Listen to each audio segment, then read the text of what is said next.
Welcome to the Deer Hunter Podcast, a platform created to entertain, educate, and evolve the modern-day deer hunter.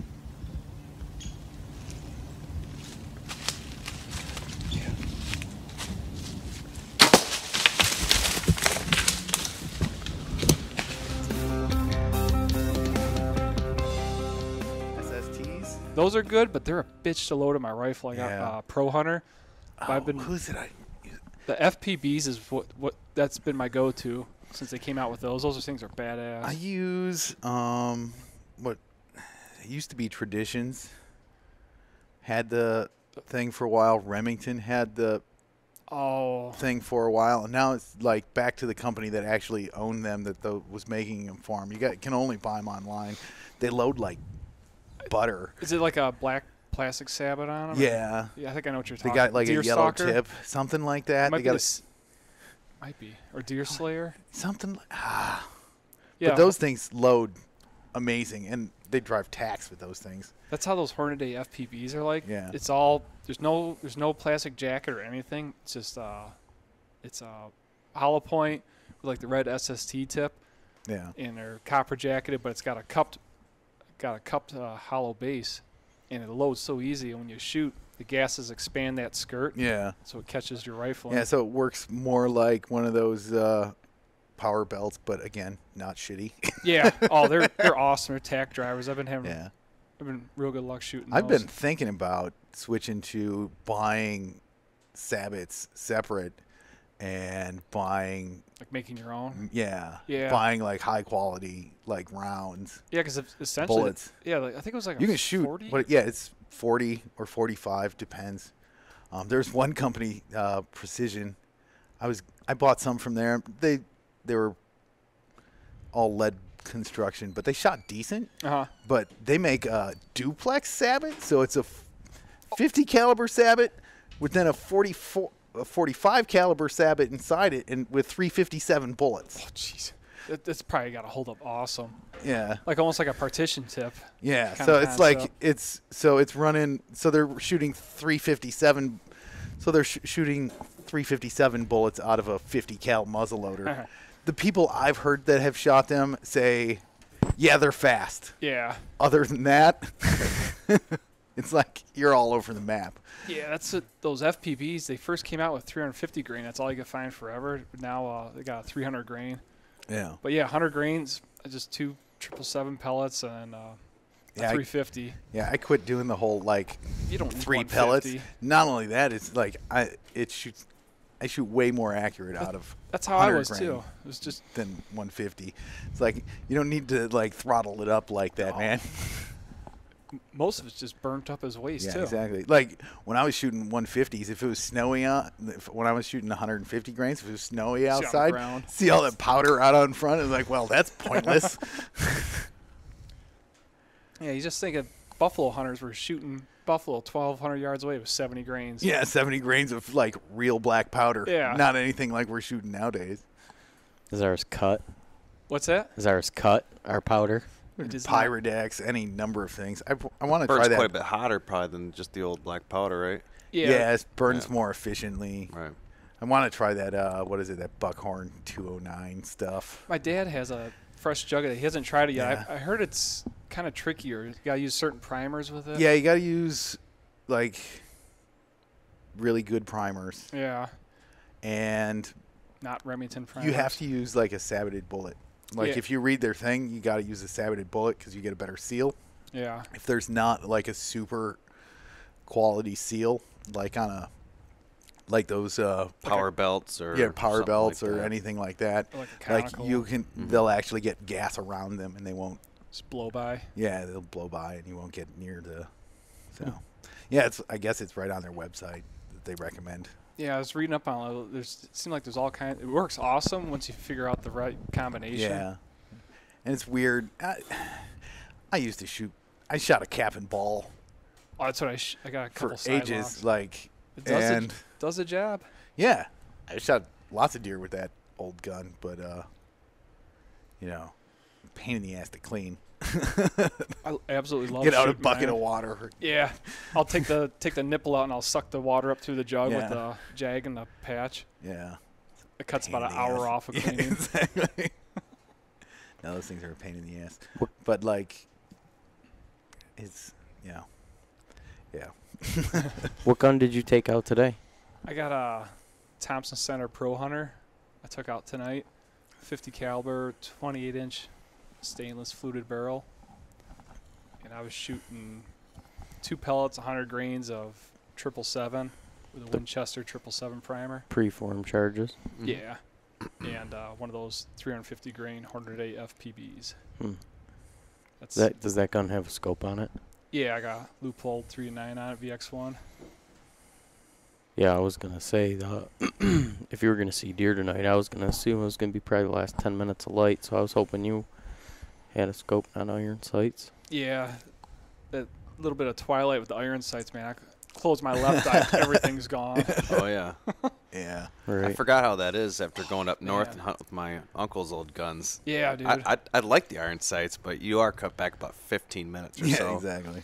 Yeah, buckhorn sights. Like if you just had like a nice peep sight or a flip up tank sight, you'll get a little bit more light, and that little tiny pinhole focuses your eye or Yeah, strains your exactly. eye, cause it to focus more. But yeah, I can never shoot peep sights for the damn. I don't know why. I just yeah, it takes a little like a few shots to get the feel for it, and then you just basically just have to ignore that peep. yeah. That's Because I remember taking hunter safety. I'd been shooting guns since I was tiny. Take hunter safety, and like they had 22s with peep sights. Never shot a Yeah. peep sight in my life. I was like, I've never shot this bad. I can't hit anything. trying to center it in the peep. Yeah, and all like that. So How's everybody doing? Good. All right. You're fresh off of, well, he was out deer hunting tonight, but you took what, week off? Are you laid off? Well, I did take a week. Well, that was back opening.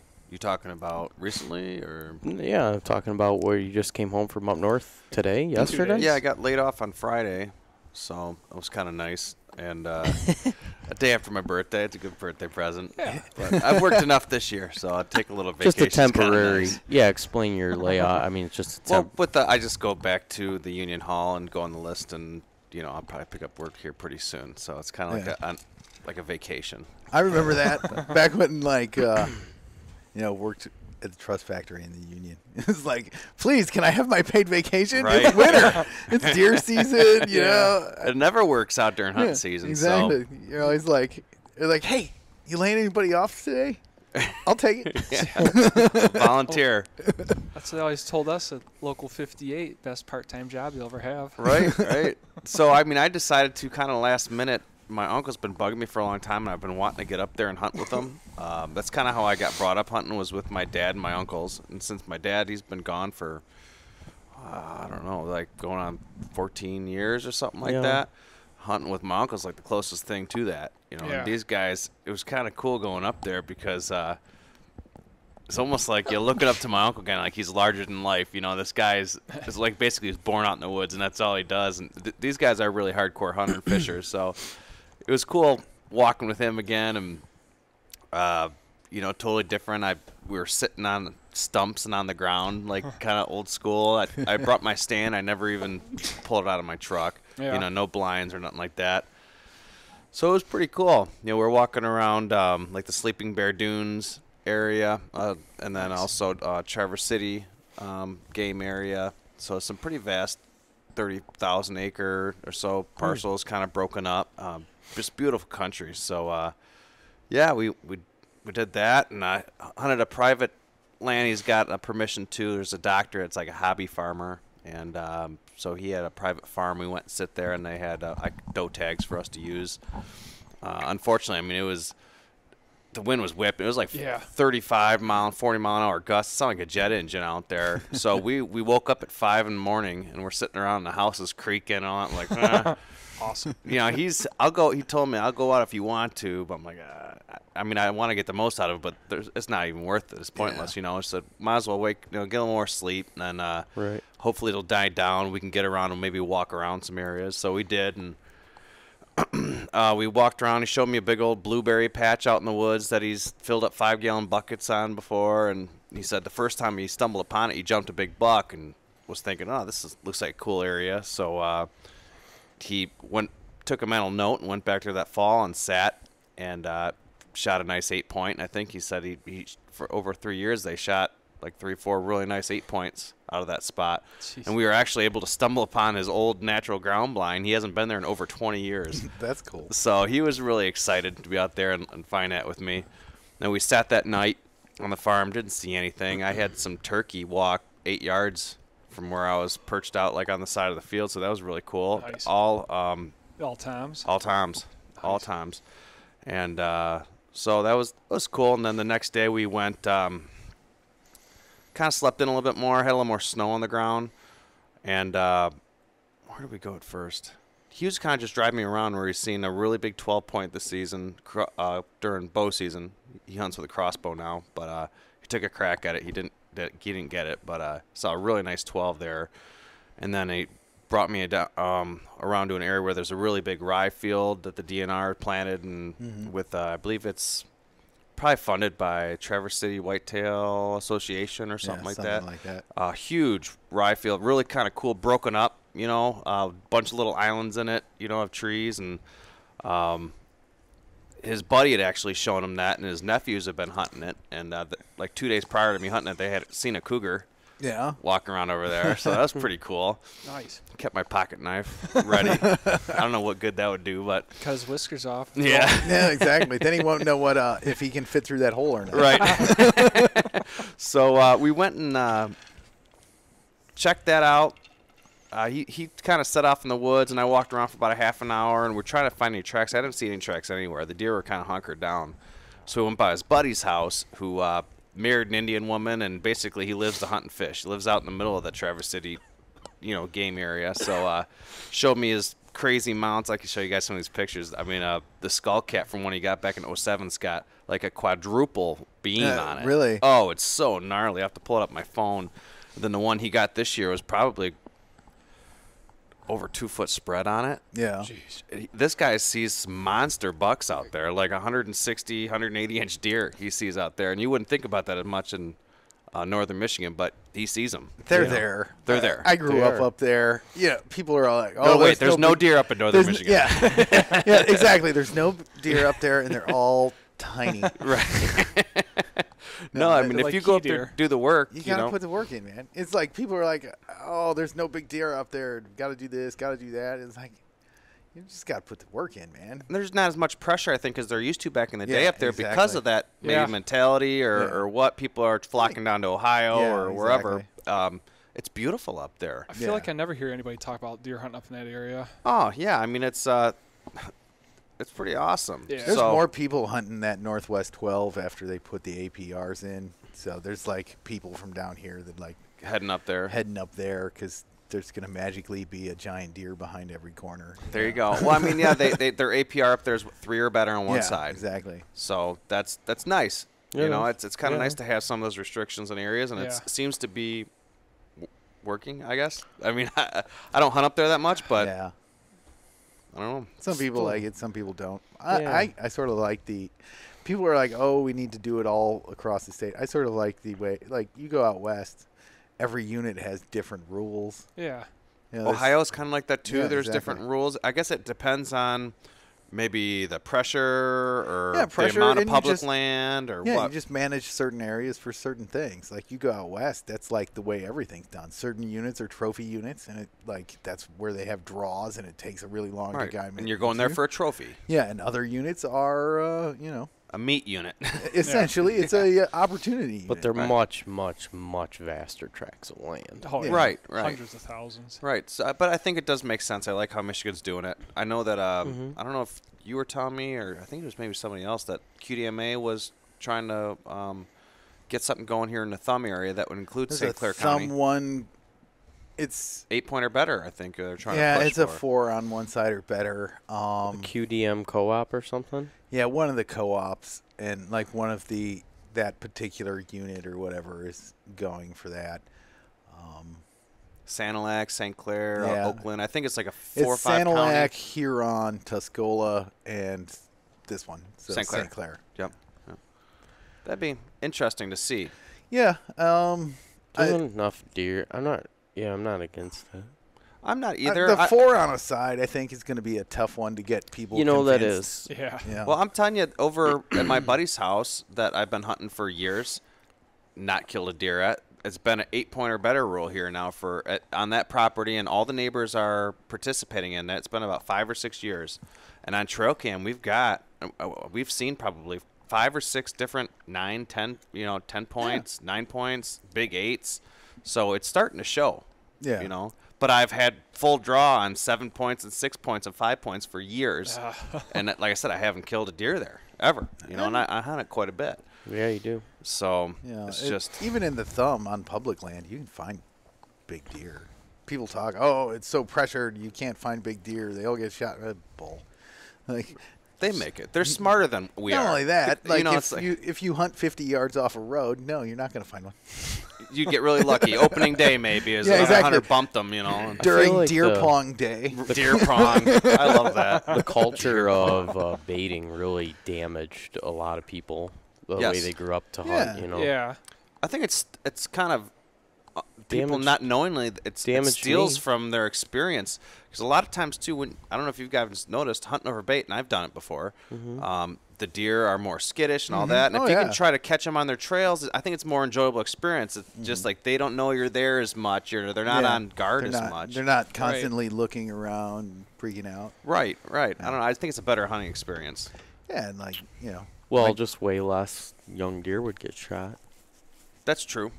yeah. You know. Well, That's on the they're hunter. probably going to have to stop baiting in the lower anyways. Now that there's 30 30 30. confirmed. I saw 30 that. CWD. I just got the email. Yeah. Yeah, That's horrible. yeah, it they need to sucks. contain it. So I mean, it's. Yeah. I've got no problem with no baiting at all. Yeah, know, no. My thought is from a disease standpoint, you just got to bite the bullet. Right. Well, you still can plant like food plots. Yeah, I don't know Stuff how like big that. of an effect it. I mean, I think people would find they'd kill as many deer if they, maybe sometimes you It's- got to spend a little extra I time. think deer are just so you- social. They're still gonna do. I mean, it's weird to me. Like you see, yeah. As far as bait goes, I can see the pluses, minuses. I see the but, idea behind it. Yeah, I don't see really any minuses of it. Besides all the gas stations losing yeah, exactly. $10,000 Yeah. in revenue a year. Right. Oh, yeah. From giant bags corn of all that carrots. gas aroma to carrots and beets. You Yeah, get out in the exactly. woods. It's going to That's step weird. up their It's- Oh, that's is that a- high octane? Yes. No, it's weird though. I think not using bait, you get to see a lot more stuff. Like even this fall down in Oakland County, which I've never seen an acorn crop like this year. It's It been was spotty. It where seems I like. was hunting this year, the places I've been hunting this year, it was like a carpet of acorns everywhere. a lot of whites, or Yeah, it was. I must have just hit that year where it was ridiculous. Well, they say it's like every other or Yeah. every third Yeah, year it's- that certain acorns. like a bumper crop. Yeah, of them, and it was They're it was hard. like I was scouting or walking back to my spot. I ran across a bait pile, looked like it'd been there a while. There wasn't anything touched on it. Like there was corn and all that stuff. It was still wow. in like this Can you hear? pile, and I was like, the bait pile in the middle of the giant acorn bumper crop. Probably Right. not going to do much. No, I don't see him. I don't see him hitting it. How about now? I could hear you there. Yeah, it seems like it's a lot Cutting in better and out. now. Cuddy. It's weird. Maybe it was my cord. See that? Now I got that email. It said 30. Yeah, 30, 30 since cases. 2015. Right. I saw that. I'm like, oh. they said holy that shit, it was then I saw somewhere it since on It the went initial from- testing, and then they. Yeah, it's What is that whole it's deal? 30 confirmed or suspected. Suspected. So they have their kits there. Mm-hmm. They test them at MSU, and then any positives they pull up, they send to the lab in Iowa to have checked again. That way you don't get any false positives because it was checked twice. So that email is saying Clinton, Ingham, Kent, and Montcalm counties. Yeah, Kent's a new county. But yeah, it's 17 in Montcalm, think it was Montcalm that had 17. Let me see. Yes, total of 17. Yeah, that's Yep. bad. That's a lot. And then the different townships that list them in there, too. Yeah. And this is all, and anybody can subscribe to that Michigan DNR Yeah. email I do. list. That's probably something good. Yeah, it's nice to get. Yeah. You get Yeah, I all like the that. you get all the everything comes up. Yeah. You get reminded it was free fishing weekend. Oh, right. yeah. That's nice. So Yeah, it's going to be interesting going forward. There's going to be a lot of hostility, a lot of different viewpoints of people arguing, and I can Yeah. already see the writing on the wall For the here baiting, you're saying? in or- Michigan. I'm talking about what what the state's going to implement for CWD. yeah, People are going to have a lot of problems with it. Some people People- are going to be for it. Some are going to be against. It's just going to be another one of those things that's a hot button issue. I can see it coming. yeah. Rather than there's Just going to be educate yourself. there's you going know. to be a lot of people that just go on like some hearsay about it's not a big deal, and they're going to like not give a damn, Right. and they're just going to do what they're going to do because that's what I always did. It doesn't matter, and it's definitely not the way to go. Like Right. moving firewood. Yeah. We also Exactly. What happened there? We weren't supposed to move firewood for how many years? Yeah. How many ash trees are there in the lower peninsula Oh now? my gosh. You'd be lucky you find one. Yeah, you alive might find one live ash tree in the in the entire middle lower of an oak peninsula. forest or something. Yeah, you know. exactly. If you do look down, there'll be a unicorn egg at the base of it. Yeah, exactly. It's sad, you know. Yeah. That was a lot of good. I mean, it's a lot of good firewood for the people that burn, but Right. you know, it's just a It's lot a of trees lot come of down. yeah, A lot of trees. and, you know, I'm a lover of trees too, so it's and you see people like it's what is it? 15 years on now since it first came into the state, and Yeah. the Yeah, it's state, exploded. and the state finally said you can't bring any firewood into a state park or anything unless you have like a piece of paper this year that says that it's certified kiln dried or whatever, or you buy it on site. And people were all pissed off. Like, how dare Come you on. make me buy firewood from you or a certified place? You're just trying to steal my money. Like, Didn't it progress? Like you couldn't bring anything from the lower to the upper, and now it you was. can't It move used to be anything?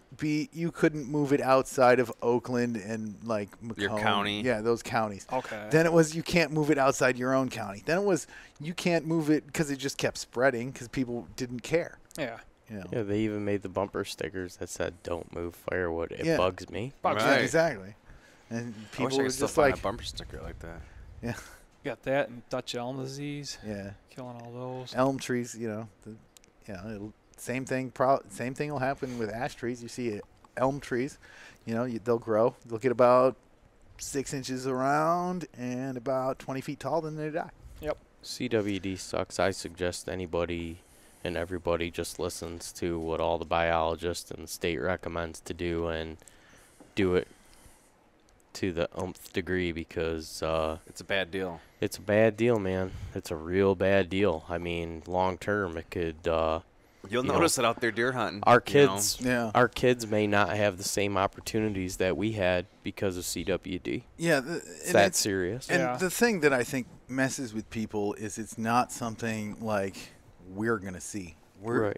We might see the effects by the Well, time we'll we're see really some old. short term. Yeah, we'll see some short-term stuff based on trying to get a handle on it, but we're not going to see the like herd density Yeah.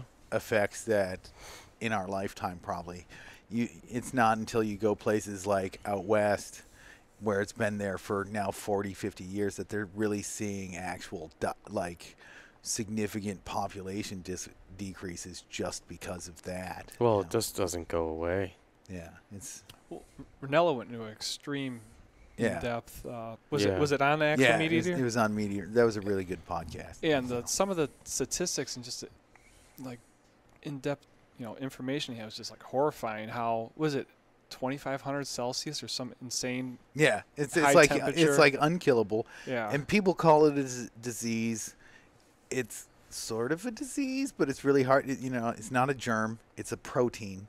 So it's not technically a living thing even. Right. It's just, like a prion. yeah, it's a prion. So it bumps into other proteins and it makes them and they're not even sure how that interaction happens, that it makes the other proteins that it bumps into start to fold misshapen as well. Jeez. So Ugh.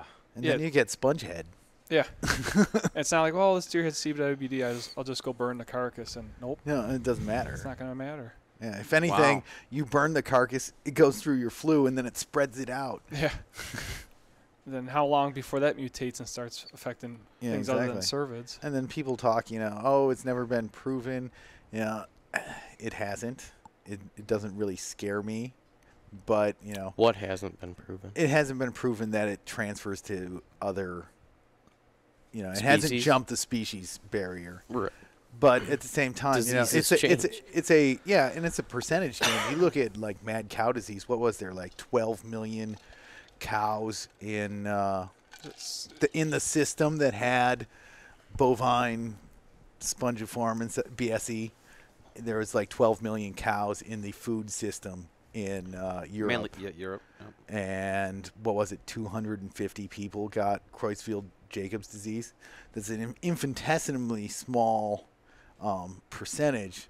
But do you want to be that That's what I'm person? saying. Yeah. Or do you want the Do person? you want to be the somebody in your person that family you're, or somebody do you you love? want to be that guy that your brain turns to a sponge? That's No. a big deal. Then. Yeah. Yeah. Yeah, you don't want to be that. I don't. Not me. Yeah, I'll exactly. pass. Like- Let's sit this one out. What's wrong with that guy? Well, Why is he drooling You and see Kevin acting just funny? like throwing away all his hunting equipment. Like, what's going on? yeah. Why is he doing that? Yeah, exactly. I'll be in his trash. Yeah, no, that's Garbage. yeah, that's Yeah. Well, it's a scary thing, and I don't.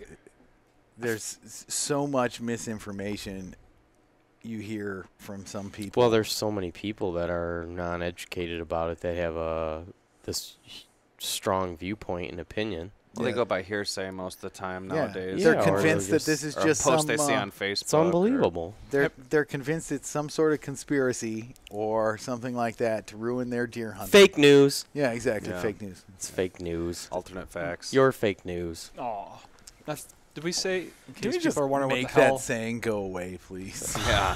Horrible. No, it's very easy to identify unintelligent people when it's used. In case people are wondering, did we say CWD, chronic wasting disease? I don't think. I don't we've- think we said. No. I would hope anybody that's listening to the deer hunting podcast Tuning in now. What's this What's CWD CWD? they're talking So about? we could talk about it's spread through saliva, right? And saliva, excrement, or the whatever, or nerve and fecal the matter. urine. It can end up in the soil, and the plants can actually uptake those prions, and then the Oh, wow. animals can eat those plants. Oh, And geez. there's been some, So food plots could actually be a spreader of that too. less so than A pile of corn. a pile of corn, because there's not that intimate. It's like the mucous membranes of the Yeah, Right. noses. exactly. Contact. Yeah, exactly. Well, Gotcha. and deer are social creatures, which is one of the problems. Deer. You Yeah. ever watch deer in the wild and like? They just piss Nuts. all over everything and then go stick their noses to Yeah, it. exactly. But there's things that should probably, in my opinion, should be done. Well, we baiting, can definitely take some. baiting, Do what we can do. and then actual deer urine should probably, some states have banned it. Yeah, for it's- using as scent, like attractant. Not because against it's that at drawn from deer farms and stuff like that. And that's You where they get can't- most of their yeah. cases too. And you can't test a live animal. And you can't test their urine. So there's no way to know if that's a positive Right. item, right? Yeah, you could have a That, I seed. think I have heard that. That's Yeah. that's really interesting. So you can't Stop test. using deer piss, people. Yeah, they make if you want to use deer piss, use the synthetic Synthetics. stuff. Or just use your own. Yeah, exactly. I use I've mine all the pissed time. in scrapes. I've made scrapes, pissed in it before, and it works. This season, I've got pictures of my back to the trail cam soaking down scrapes. Exactly. 2 days later, I had a really nice 8-point buck Yeah. at it. All up in. R. Kelly and the shit out of it. Yeah. Oh, yeah. I mean, it's like I have a couple beers and I leave the house and I'm soaking that thing. It was Chip, chip, chip. I just wanted to see what it was like, Forgot about that old Raquel. Yeah. He might have made a good deer hunter. Yeah. But yeah. You should start so, selling synthetic buck urine. Yeah. Maybe I'll just exactly. start Keep 'em peeing out of bottles. jail. I don't know. It's a new rendition of a song about pissing. Jesus. We don't have to go back there. Yeah, stay away from that. No, it's something that should there's steps that should probably be taken. Right. And there's people that got annoyed. You went to Ohio, right? Yes. People got annoyed by the whole fact that you can't bring in like any bones, essentially. It made it more interesting, Yeah, and I agree. It makes it inconvenient. A bit. But at the same time, do you really want to be? It's not worth it. It's not worth it. It's not worth it. It's just not. I mean, I was bummed.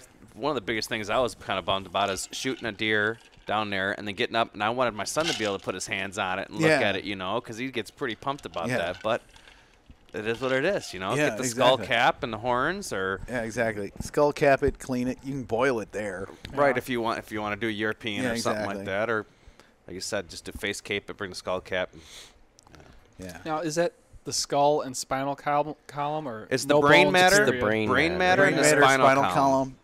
I know with BSE, one of the big things were organs, so like spleens, that kind of stuff. Okay. It would include the heart, liver, or anything like that. It would. It would. It's still okay. organs meat. One of the that was one of the things with BSE turning into the what is it? Variable Creutzfeldt-Jacobs disease, because it's not really Creutzfeldt-Jacobs disease. It's the variable come from something else. Same characteristics. Yeah, same characteristics. Yeah. But one of the things they thought a lot of that came from was people who were eating organ meat, stuff like that. So, the old rule, I don't know that I'll stick to it anymore, was just stay away from spinal column. And Brains, stuff like that. Large bones is even probably something after this year. I already cut my deer up. I'm not, I'm up in the thumb. There hasn't been any cases up there, but after this year, I'm, with as many cases that they've found this year, I'm having them tested. I'm not going to be butchering things quite the same way as because I've always done like this year. I've got a bone-in neck roast sitting in my freezer. Yeah. So it's a whole neck with the bone inside. Right. Yeah, ready to which has cook a for 8 spinal hours. column. Yeah, which Yeah. it is the spinal Yeah. column. There's no obviously there's no spinal cord in there anymore after it's cut and all that. But it's not something I'm probably going to do in the future. Now, how would that work? Now, would you butcher it, process it, and then just send it off to the head to get off to get tested? And you would butcher, just wait? process it. The problem is so you're dealing with the prions. It's one of those things. Like, does that then get on your knives? Like, I want to find out stuff about that. That's what do you something need, an autoclave or something to clean your that's stuff one up, of the things I want to do more steam? research about, because I'm not too concerned about it, because I'll send in my deer and all that kind of stuff, but it is in the back of my mind, do I have to worry about that? So it's one of those things I want to read up on. I'm not saying everybody be scared, your knives might have CWD on it. I'm saying it's something that's in the back of my mind thinking about. So how far does this really go? Yeah, how far does it go? So it's just one of those things. Yeah. Due diligence. That's Yeah, good. exactly. Read actual scientific papers, not somebody who says they're a scientist. Right. I read that on Facebook. It's gotta be exactly. real. They can't I put read it fake on stuff Facebook. on there. It's got to be real. Oh man. So we came over here to talk about muzzleloaders. Yeah, We were this was my talking first about- time actually about muzzleloaders 3 years ago. What was it? I think it was 3 years ago when I came up to deer camp up at Buckhorn. I stopped at Jay's and I bought myself a brand new CVA Acura muzzleloader combo with the scope and all that. I like that. You bought it at Jason Gaylord, huh? Yeah. Way to go. Jay's is a big BHA supporter. Yeah, Oh, yeah. and back then I was still an apprentice and I didn't have a whole lot of money, and it was a huge purchase for me. I think it was like $650 or something like that. And every year since, I sight it in and I hunt with it. Shot my first deer with it last year, a doe. This year, gun's not working. Like, I bring it to the range to sight it in, I pull back the hammer, and it falls down. Really? Yeah, The like it'll spring stay of the for hammer. a second, and it'll fall down. So I'm adjusting it, cleaning it out. Really disappointing. I contact their customer service for CVA. It's like through I could pull up my emails. Horrible customer service. They're very non-personable. It doesn't seem like they really are too concerned with it. Then a screw fell out of the scope, so now the power ring won't work, and it's all the way zoomed in. So I emailed them, like, I could also use a screw, or I have an issue with the scope. Well, you have to contact Kunis, because it's a Konus scope. Konus scope. You have to contact them. Like, well, thanks for the help. This is your gun. Yeah, I bought this combo from you, so I thought I kind of had it ready, and I went to go sight it in, because I cleaned it all out, cleaned the firing pin assembly and all that stuff, and I went to go sight it in before I left. Hammer falls. No dent at all whatsoever. It's not even pushing the fire pin in. Really? Also still having the hammer problems in the scope. So Dude, I was just going to bring my sucks. bow up to my uncle's. I was going to hunt with my bow. That sucks. And super disappointing. Probably just because of my experience with them, I'll never buy a CVA ever again. So where are you with them? Where Kunis, I actually contacted them, and their customer service was nice. They emailed me right away, said, sorry about this issue. What's your address? We located the screw. We're going to send it right out. Thank you. And I said, if you could send me the screw and the instructions on what to do, because I'm mechanical. Yeah. I could do it. But just I want to see what their instructions would be. Yeah. And I'll get that fixed. And then I have to ship this down to Georgia, my gun, to get it fixed. So I'll probably just pull apart just the stock and the trigger just assembly and send that assembly. down. Get it fixed, and then probably take it up to Williams or something like that and trade it in for a sucks. TC, or just see if I can sell it. I might actually buy that Scout from my uncle and just hunt with that. Those Scouts are awesome. My uncle has probably about 5 or 6 old TC guns, 58 big bore, 58 caliber, a TC Those Scout. are fun. Yeah. Like I said, the first in line. He's got a couple Lymans. Is it Lyman? Yeah. Yeah, Lyman. He's got a couple of those, couple Hawkins. So he's got all old school ones. Love and those. it's just, to me, I think it's kind of cool for muzzleloader season to kind of go a little bit more back in time. I little bit. completely agree. All iron sights. I think there's something really cool about it. So when I was up there, I was like, you know what? I might sell that CVA, not even buy a modern muzzleloader, and just go with one of these old school ones. My uncle taught me he's showing me all these little tricks about how to weather them, weatherproof them and all that, and he's killed deer with them every single year. Piles them up. I completely agree. The ends of gloves Yep. over the end. Mm-hmm. Just Yep, like- he throws electrical tape over his. Electrical tape. Then he's got or, these little rubbers that he throws over the caps. Yeah. That seal between the cap and the nipple. Yeah. Guys do nail polish around the primer. Yeah, all to sorts of seal it. cool little things. He's got all the little gadget gizmos. He makes his own rounds and all that stuff. And Yeah, you can cast. Yeah, first muzzleloader I ever had was shot round balls. he's got a cap. couple of those. Yeah. Yeah, Yeah. got The round thing- bow and conicals. It was- and shotgun barrels. It was That was iron sights. That thing was 75 yards. Outside of that, you're Some of them said 100 yards tops, but Yeah. 75 yards. 75 no problem. was good. Yep. 100, I'd shot things at 100 with it, Right. but you wouldn't want to go beyond that because No. you're dealing with iron sights, cabin ball, pop, boom. That's what my first one was. My dad got me when I was 12. It was a Thompson Center New England or 50 cal, Yeah. and I just shot religiously, patch and ball out of that, and Yeah. worked There's- up the right load, and we Yeah. had 90 grains, And patch and ball. You can almost put that ball right through the same hole almost yeah. at 50, 75 yards. Oh, yeah. I don't know. It's It's kind of fun. cool to step back a little bit away from all this modern stuff. Yeah. especially And the for truth muzzleloader is, season. like, as far as stuff like that goes, like 50, 75 yards, I think I've shot one deer in the last 12 years that was outside of 75 yards. Right. yeah. And that was at, like, 85. Right, right. Right. I don't It's know. I like- just think it's cool. That's So that's my most of all the rifles. That's my favorite to sit down at the bench and shoot all day at the range with. It's just a Yeah. blast. It is. It's a whole different experience. I love it. But, yeah, I was very disappointed in CVA. There might be some hardcore CVA guys out there.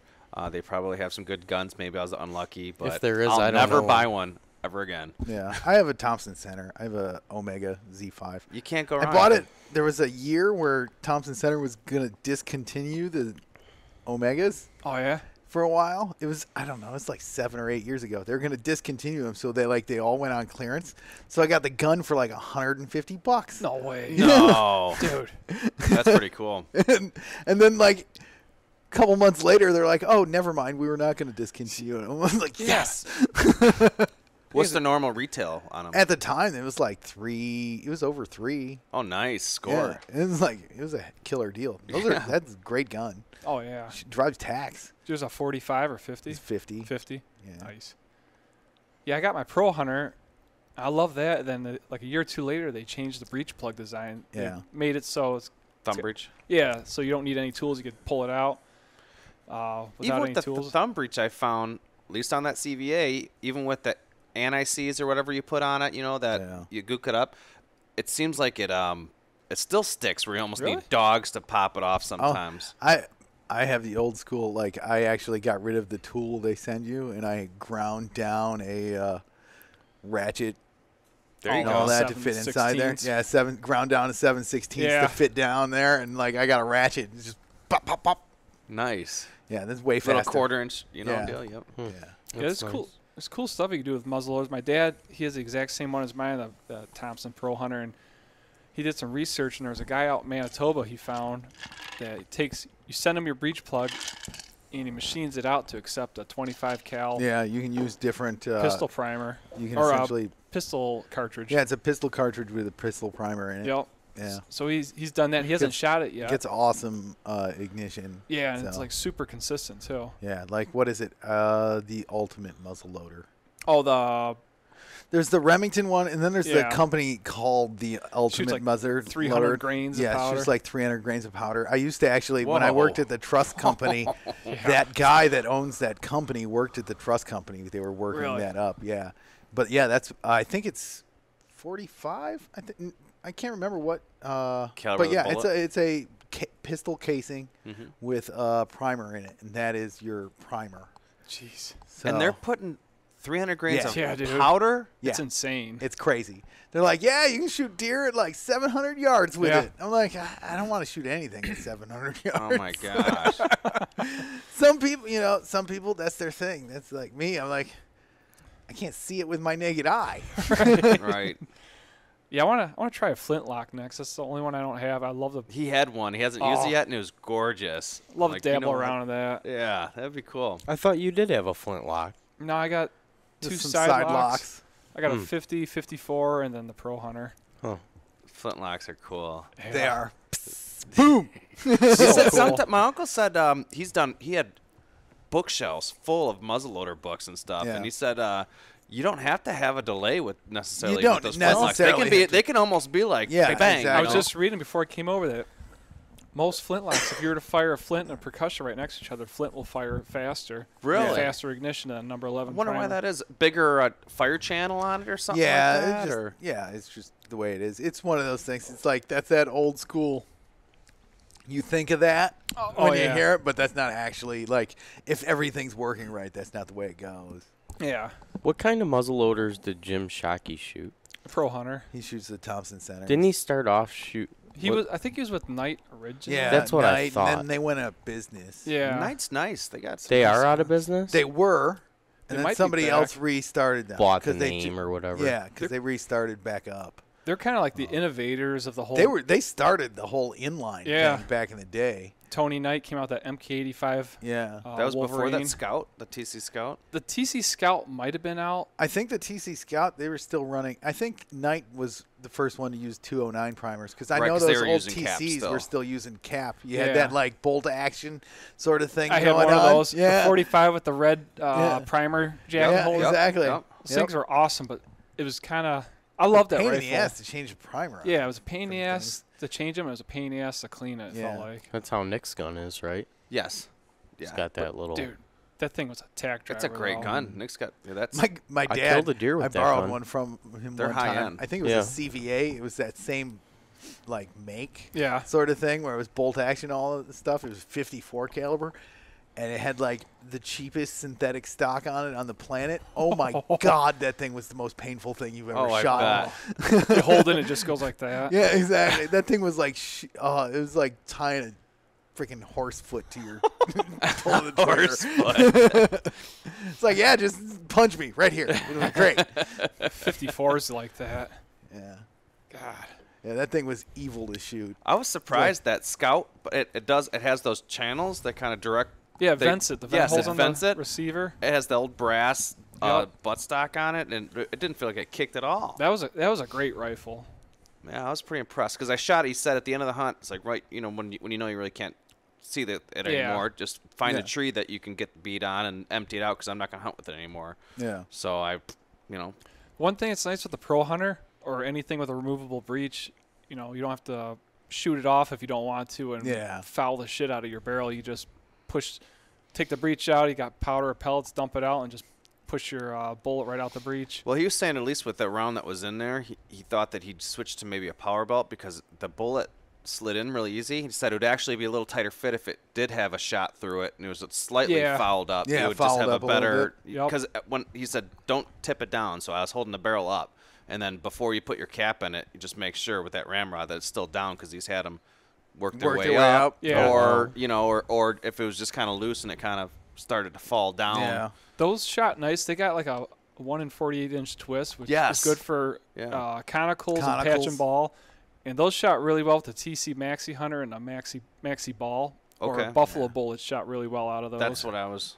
Yeah, my first muzzleloader wouldn't shoot like maxis or conicals for shit. Yeah. It only shoot round balls. Oh, I could shoot round balls like money with that thing. It wouldn't shoot a conical for like probably had like a 1 60-inch twist something- on it. You couldn't hit anything. What is a It was conical? I'm not familiar with that term. It's so long and pointy as opposed to just round. Oh, Yeah. It's like a, Usually like a got ribbed? cast. Yeah, Yeah, like a cast, cast lead yeah. with lube lube rings on it. Lube rings on it. oh, okay. You'd So- barrel butter them a Yeah, little bit exactly. and slide them down. I know what you're talking Yeah. about. So it'd be more like your modern day round. It looks than more a- like your modern day round. Yeah. They've I been just didn't shooting them realize that for that like was those called. old Kentucky rifles Oh, and yeah. stuff. They were shooting conicals out of.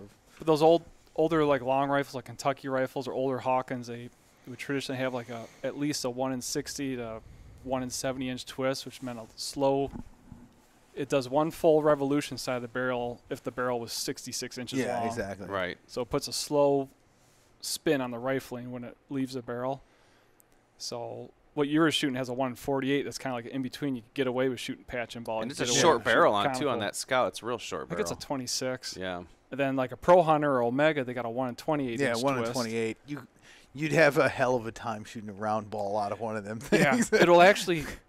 You could, but it'd be horrible because the rate of twist is so fast. It'll strip the patch off. Yeah, it'll strip the patch off. You'll end up with like completely lead-filled rifling at the end. It'll be great. Oh, You really jeez. enjoy cleaning that. Yeah. Oh, wow. It's just. But yeah, 1 48s are pretty cool because you kind of get the best of both worlds Yeah. and still get decent accuracy. Yeah. But yeah, it's cool stuff. Yeah, those I love shooting muzzleloader. The sad thing, I feel really bad this year. I haven't even shot my muzzleloader. I've sat in a tree like 7 times this year Yeah. because work has sucked Oh yeah, so that's bad. how I've been too. It's like I've been in a tree like 7 times.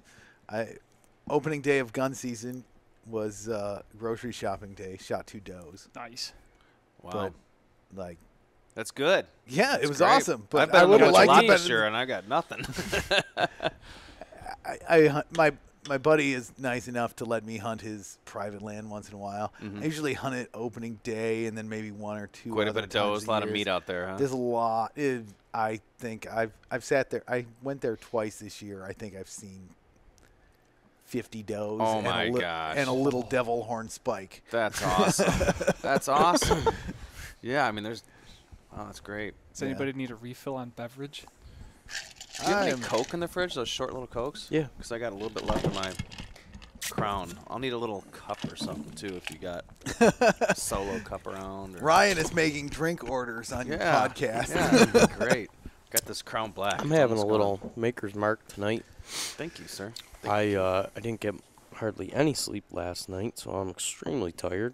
And I had a couple beers at dinner, and I was ready to go to bed, so I figured I better go with a little caffeinated cola and bourbon. I don't blame you. I was up all night. I got this horrible toothache. I got to wait till next year to work on. You know, I had all this tooth jeez. work on the one side, and then this one's just horrible now. Great. I got to wait till the 9th of next month. Teeth.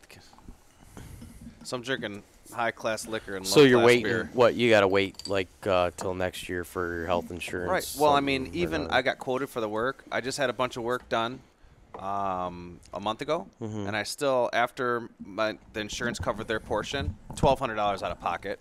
And then this next year, it's going to be empty my yearly allowance. yeah, HSA? Yeah. Well, not the HSA, just my yearly allowance on for my dental plan. Yeah. And then be an additional $1,500 out of a Oh, pocket. that sucks. Yeah, Yeah, so because I'm like gonna be like dental, 3 grand in it's debt. like you have like this much money you can spend. Yeah, so your Anything less than $1,200 that, will get you your 2 cleans a year, no yeah, problem. And then if you need a filling. Yeah, something like Yeah. that. I think my wife's will do like so many fillings essentially. We should probably stay on muzzleloaders before we shift into gears about the working man getting rear-ended. That's a whole different podcast. Well, we're going to tackle a little bit of it here Yeah, towards the end exactly. of this. But yeah, you know what? Muzzleloader season's great. If I had to pick 2 seasons, it'd be bow season and muzzleloader. I could take 2 weeks off for gun and have no problem with it. Muzzleloader's one of my favorite times of the year. I like, everybody gets all fired up about the rut. I love the rut, not gonna lie. The but action's cool. But like that, like, first or second week of December, snow on the ground, and I've seen there's like a few days in there you'll get like magical amounts of bucks chasing does. Yeah. And people are like, oh, I've seen crazy stuff, like just insane amounts of action. I shot my buck last year, December 15th, chasing a doe. Yeah. Nice. Last day. Shot my wasn't doe it? on December 2nd Yep. last year. Last day. Muzzleloader. I love it. No, get some snow on the ground. That's hunting. That's to me. the best. If it's firearm, I want some snow. Yeah, on the exactly. ground. I'm always annoyed, like the last few years, because of the, it's warm. Yeah. I'm not gonna say why. Not gonna talk about any scientists or anything. Fake news. But fake news. Yeah. But yeah, it I'm not is. gonna say that's not real. Yeah, But- that didn't happen. I remember when I was a kid, and Man. there was always snow opening day It of seemed like gun it, season. didn't it? Like it was, There's snow. I would say 80% of the time there was snow on opening day. Do you know my opening? And anymore, it's like 1 out of every 10 years you might have 65 snow. degrees and rain now. Yeah, exactly. It's Ice fishing 65 at and raining. Thanksgiving. Yeah, exactly. Go ice fishing Thanksgiving. Now you can maybe ice fish once a year. my first time ever going up for firearm deer season for opener. Yeah. Up in northern Michigan.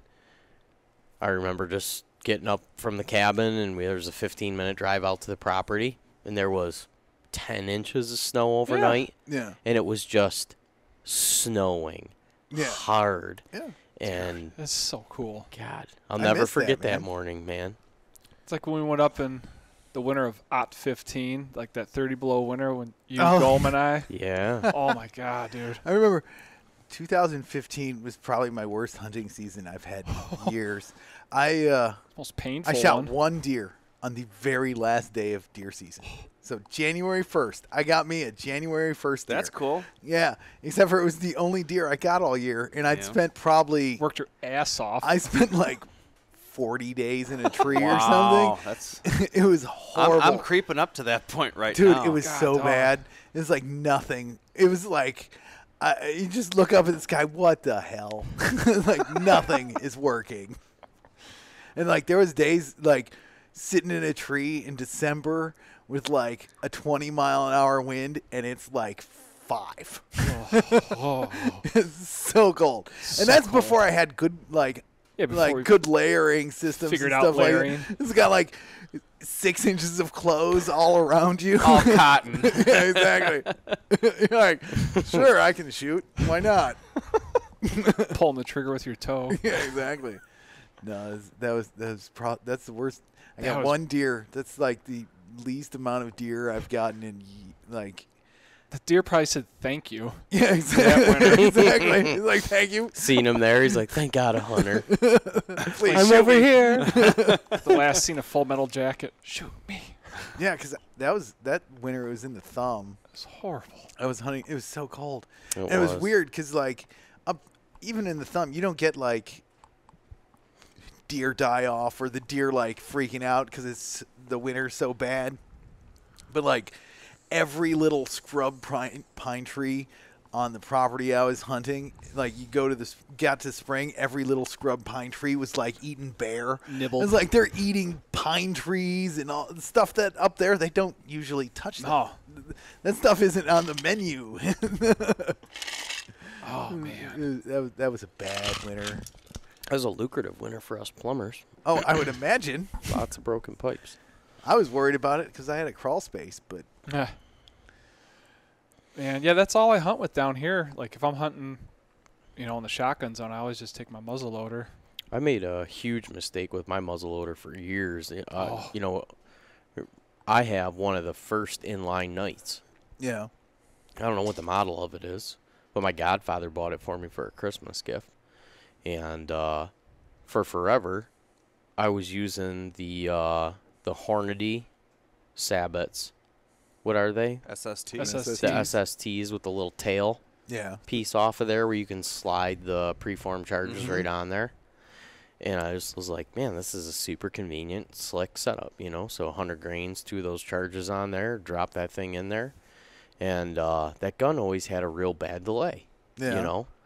And I just my fault of my own, not reading, not paying attention. Well, like years and years go by, and then all of a sudden I'm reading something, and it says, like, do not use preform charges with these what are those caps called? Oh, 209s. number The 11. Number primer. 11 caps. Yeah. Yeah, because there's a big gap in between that cap and Yeah. that charge. And so when you You're pour, lucky you get it to go off. I'm surprised. yeah, Yeah. never Just kind of never fizzle really, out down that chamber. never really had a misfire, but there was always a bad delay. Yeah. And so the deal is with that nipple in there, it's actually when you put the granular powder in there, Yeah. it fills it right down into that Into nipple, the nipple, yeah. versus that charge sitting whatever, Yeah. 3/8 or 1/4 inch off of there. What a difference. And then I got away from those Hornadies and I started using Barnes. Yeah. Barnes bullets are nice. I'm telling you, that was a lethal combination. I've used Barnes. I try all sorts of different bullets. Like Shockwaves. yeah, Nozzlers. I can't shoot those shockwaves I out of that can't, I'm out of TC. mine. I don't know those TC shockwaves. I need a freaking Hammer to get 'em hammer to down? get them down my barrel. I was like, TC knows how tight they make their barrels. Their Yeah. barrels are tight barrels. Why are they making a bullet that Dude. I don't know a single person that has a TC that can shoot those TC. They're Rounds. brutal to push those plastic it's jackets like down. you literally need. I need a hammer and to put those things down my barrel. I broke my a ramrod. Yeah. I was Whoa. shooting my night, shooting a 45 cal TC Shockwaves, and I was pushing so hard that when I seated the bullet, I went to Yeah. pull the ramrod out. The ramrod smashed into the tip Yeah. and pulled the brass reamer out of the end of my ramrod. Yeah. So that was in the bullet then? Yeah. So, oh, that's cool. Great. Exactly. That's convenient. I'm Yeah. sure it'll fly straight. No, Dude. it's like I couldn't shove the. I need a freaking hammer to get those things down that barrel. Oh, yeah, I'm not doing that. They make the plastic jacket. They call them pedals when you look at it. Yeah. They got a 4-pedal design and they have a 2-pedal. The 2-pedal is supposed to be a little easier, which it's a little easier, but still a pain in the dick to push down there. Yeah. But If I was, if I had an old 209 that shot like conicals and stuff, not a old 209, Kevin Okay. Paul, I'd get those TC cheap shots. You seen those? They're just like I'm trying to remember. it's like got the black Jack Sabbath. Oh, and the then they're wool like- wad on the bottom? No, it's a black Sabbath, but they're just like 250 grain, solid lead conicals Oh, that yeah. fit in a. They're cheap. They cost like $10 for 25 or Yeah. something with the Sabbath. They shoot great. I remember just those. a hollow point. Yeah, they came in like Sabbath. that little The ones. egg-shaped plastic carrier. Yeah, the ones now they come in a bag. It's just Yeah. a bag of them. It's like 25 rounds. It's like $10.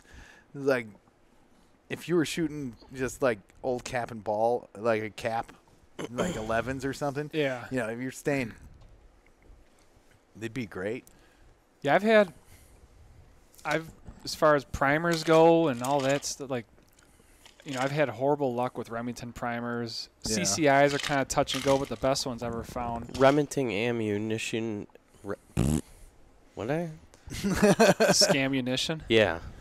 Remington ammunition in general is low quality, isn't it? Very, Yeah. in my opinion. I agree. If you hold a Remington Core Lock compared to like a Federal or a Hornady casing, Yeah.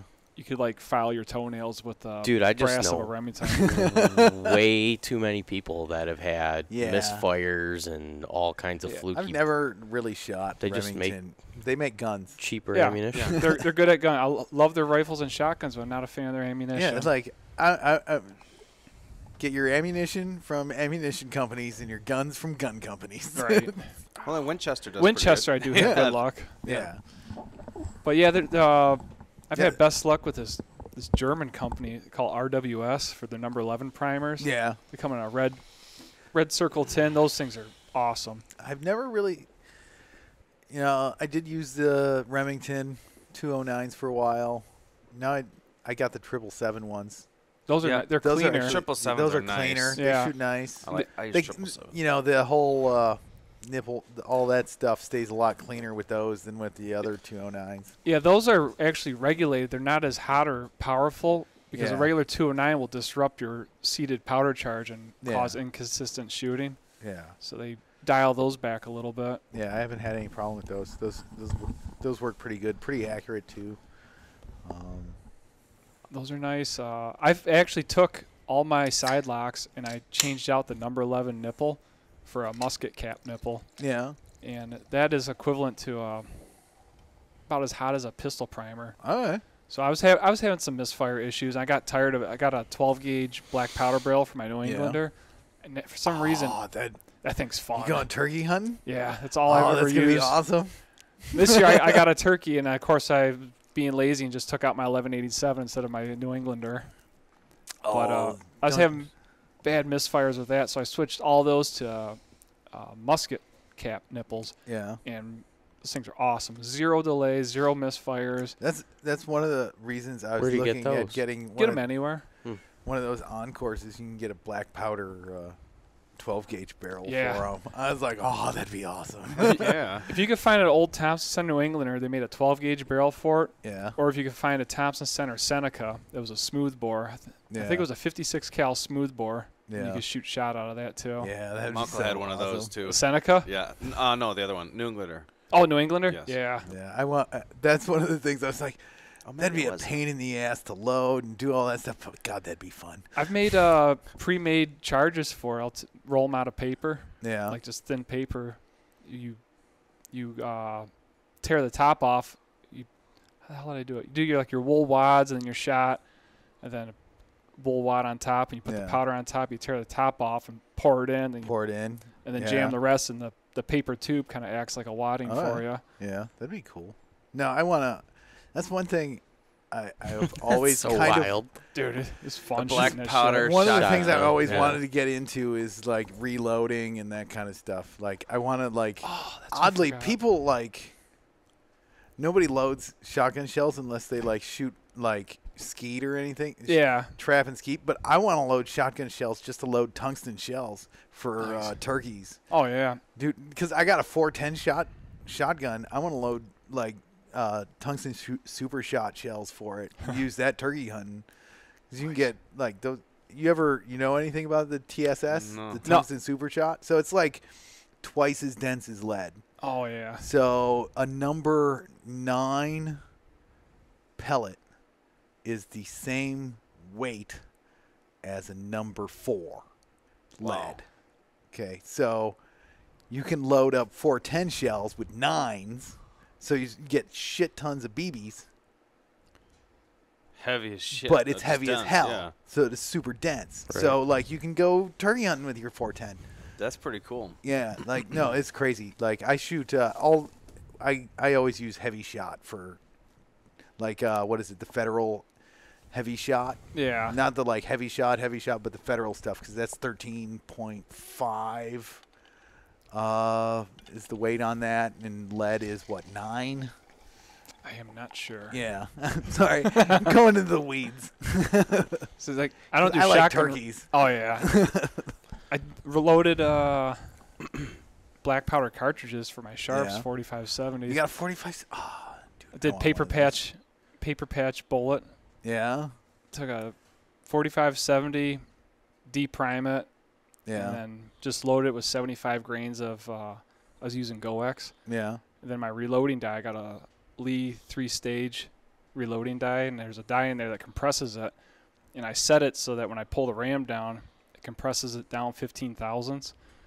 And then I'll do I got a punch, take empty milk cartons, the wax paper Yeah. carton sides, and I'll punch out discs that will seat on top of the cardboard.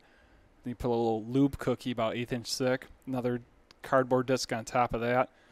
Then I'll hand roll a 550 grain hollow base Yeah. bullet with paper, and that the Awesome. paper acts as a jacketing, and you hand seat that into the mouth of the shell. Yeah. So I was playing around with those, and I got them shooting 1,750 feet a second on average. Yeah. That was the one thing I hate that they with the rules for the limited firearm zone. Oh yeah, Is that the 4570 is now legal? yeah. I was like, oh, man, just like say all of these dimensions and the 4570, and Love 4570. I was like, if I could buy, like, I have a 44 mag I bought for my kid. It's one of them CVA Hunters or whatever. Uh-huh. That gun's a tack driver. It's fun to shoot. But yeah, I'd buy a 4570 and be shooting like real like old school black powder rounds and stuff awesome. out of the thing. It's You follow Cody Rich? He has the Rich Outdoors podcast. No. He owns, I think it's Powder River cartridges. Okay, yeah, I heard Powder Yeah. River. So he makes all that stuff. But yeah, you follow his stuff if you follow him on Instagram or stuff. I'll have to check him out. He shoots like 4570s. I've heard stuff. his name before. Yeah. It's fun, man. He's It's- on the, I think he was, because I think he just I think moved he has to a real Montana. popular podcast. Yeah, it's Rich Outdoors podcast. But he was on the Oregon board for BHA. But he just moved to Montana. So Nice. Yeah, it's funny. I could get about 3 shots through that sharps before I got to reload, or else the breech fouls up so much you can't even jam the round in all the way. that's crazy. Yeah, it's like baking a cake dough, making a bullet. There's so Yeah. many freaking So many steps steps. involved. No, Really? That's fun. But it's fun though. It's like Yeah, it's it's a true cathartic in a way. hobbyist. Oh yeah, Would you ever deer hunt with that thing? hell yeah. That's why I want to take out to Wyoming next time. Get that thing zeroed in 200 yards. Nice. Work up the arms to carry that 14-pound rifle around. I know Drew's been talking for a while about wanting to go on an antelope hunt out there. Yeah, this He's is a eating at blast. 'em. It's not in my wheelhouse for a couple of years, I don't think. Yeah, I'd like to do the. I think it's Wyoming. You can do the combo. It's muley, antelope. It'd be a lot of It'd fun. be so much fun. God, I'd Love love to get a that. muley. We might go out to Colorado here soon. Like real soon. Yeah, I was actually even talking to Chrissy about looking for a place up in Traverse City area. I even called organizer and stuff, and he said he could put me to work up there and stuff. So We've talked about that. possibly, maybe in the near future, moving up that way, We've talked about that. I should have just outside. I should have transferred from Navy to Coast Guard and get stationed up there at the Heck helo yeah, base. that'd be awesome. Yeah, I think like Kalkaska kind of area, just outside Traverse City. Mm-hmm. Yeah. You know, where you can get a little bit of property and be in the wilderness, and then just jump in a car 20 minutes or so, and you're In Traverse in City. Traverse City. Yep. It's a nice spot, man. Yeah. It's hard to beat. We've talked about that.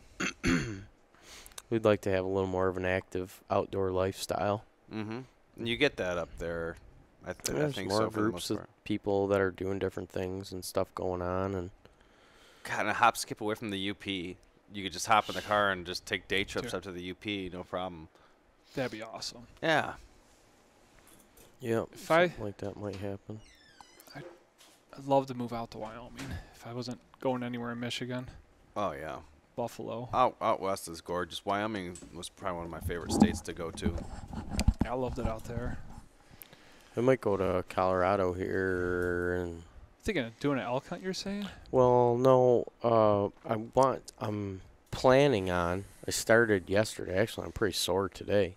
I started yesterday training for Train to Hunt this Oh, yeah? summer. I think it's in June, Mm-hmm. and Is you need it a out there? you need a back. No, it's in Pennsylvania, Right. that's but what you I need a thought. backpack, Right. like a good one, because you have to Yeah. do like a meat pack and stuff, Yeah. That setup Ray had? like that setup Yeah. Ray had, which is Yeah, a he's running a Kafaru, Kafaru. Yeah. Yeah, like or XO or something like that. which So, is the reason why I think I'm gonna possibly go out to Colorado. Is Shannon has been wanting to go for a while just to see it, and I kind of do too. and Kafaru is just outside of. Estes Park? No, that's where South Cox is with his longbows and What's Oh. the two big towns in Colorado? Vail. You have Denver, Boulder. and Boulder. I think it's Denver. Yeah, it's I think I think that's where it is. so. I'm gonna go. My plan is, if this all works out, to go to. I've been wanting to have Aaron Snyder on the podcast, who's like the lead designer Oh yeah. and Yeah. does a lot of stuff for Awesome guy. Kafaru. I've been wanting to have him on the podcast, and I've been wanting to buy a Kafaru pack, and my wife wants to go to Colorado, so I thought, what if we pack up and go to Colorado for a couple days, and we go to Kafaru, and I buy a pack and have Aaron Snyder on the podcast. Yeah, and you can get your pack like personally fitted. Yeah, I told him, I talked to Aaron on the phone a couple weeks ago, and I told him that I wanted to deal with him when I Yeah. bought mine and what the whole scenario was. You know, I wanted to get it set up for train to hunt, and he's just smart and has a good understanding of all different styles of hunting. Yeah, And I'm gonna do 2 or 3 or 4 day whitetail hunts. yeah, So I figure, you know, yeah. I need to get a new pack. Mine's sort of falling apart. I've done a lot of stuff with it, and it wasn't an expensive pack. It was decent, but it's starting to fall apart. And I'm leaning towards either them or like EXO, maybe Stone Glacier. Yeah, I just came across Stone Glacier, and Yeah, they make good stuff. yeah, I need a pack. I've never had a decent one with frame and all that. I'd like just get. maybe I'll hand you down the. Ooh, I don't know, that Alice pack. She does the trick if you don't care about your knees. This thing's been great, man. I got to post what this is on the. That thing. You bought it at a trade show, didn't you? Yeah, it Or- was Yeah, like- it was at the. I paid like Deer and Turkey Expo. $70 for it. That's yeah. not bad for like the kind of stuff you do in Michigan. That's perp. That's fine. And You know. 4 day. Nex pack, NEX pack, and I paid under $100 for it, and it's a giant pack, and it's Yeah. done everything I have needed it to do. I don't think I'd want to be packing an elk out with that thing, but for general Michigan kind of stuff. Yeah, for that packing a thing- whitetail out, it's far superior to a normal backpack. Yeah. whitetail, you'll get like, if you were to bone everything out, you'd have like 60 pounds of meat. 60 pounds plus a pack, that's not that bad. You know, and you're only what? Probably a mile. Yeah. Max. Average Yeah, from where exactly. That's base like, camp's at. Yeah, exactly. So, like, you can strap anything to my back for a mile. I don't really care. right. There. Past a mile, it starts Yeah, hurting. but I figure, you know, if I try to do train to hunt and I have to do 100 Yeah, pounds, exactly. I'll probably blow the straps off of that. Well, they got rid of the whole 100-pound meat pack thing now, so it's That's much insane. Oh, really? it's much lighter. Yeah, they didn't even have the 100 pounds last year. The 100-pound meat pack. How much People is were it? hurting themselves badly. How much It was is like it? 50. Oh, okay. So yeah, no, people were like blowing out knees and stuff because they were like 100-pound meat pack for like a mile and a half, and dudes were like running. I'm gonna do this. I It's don't like, care.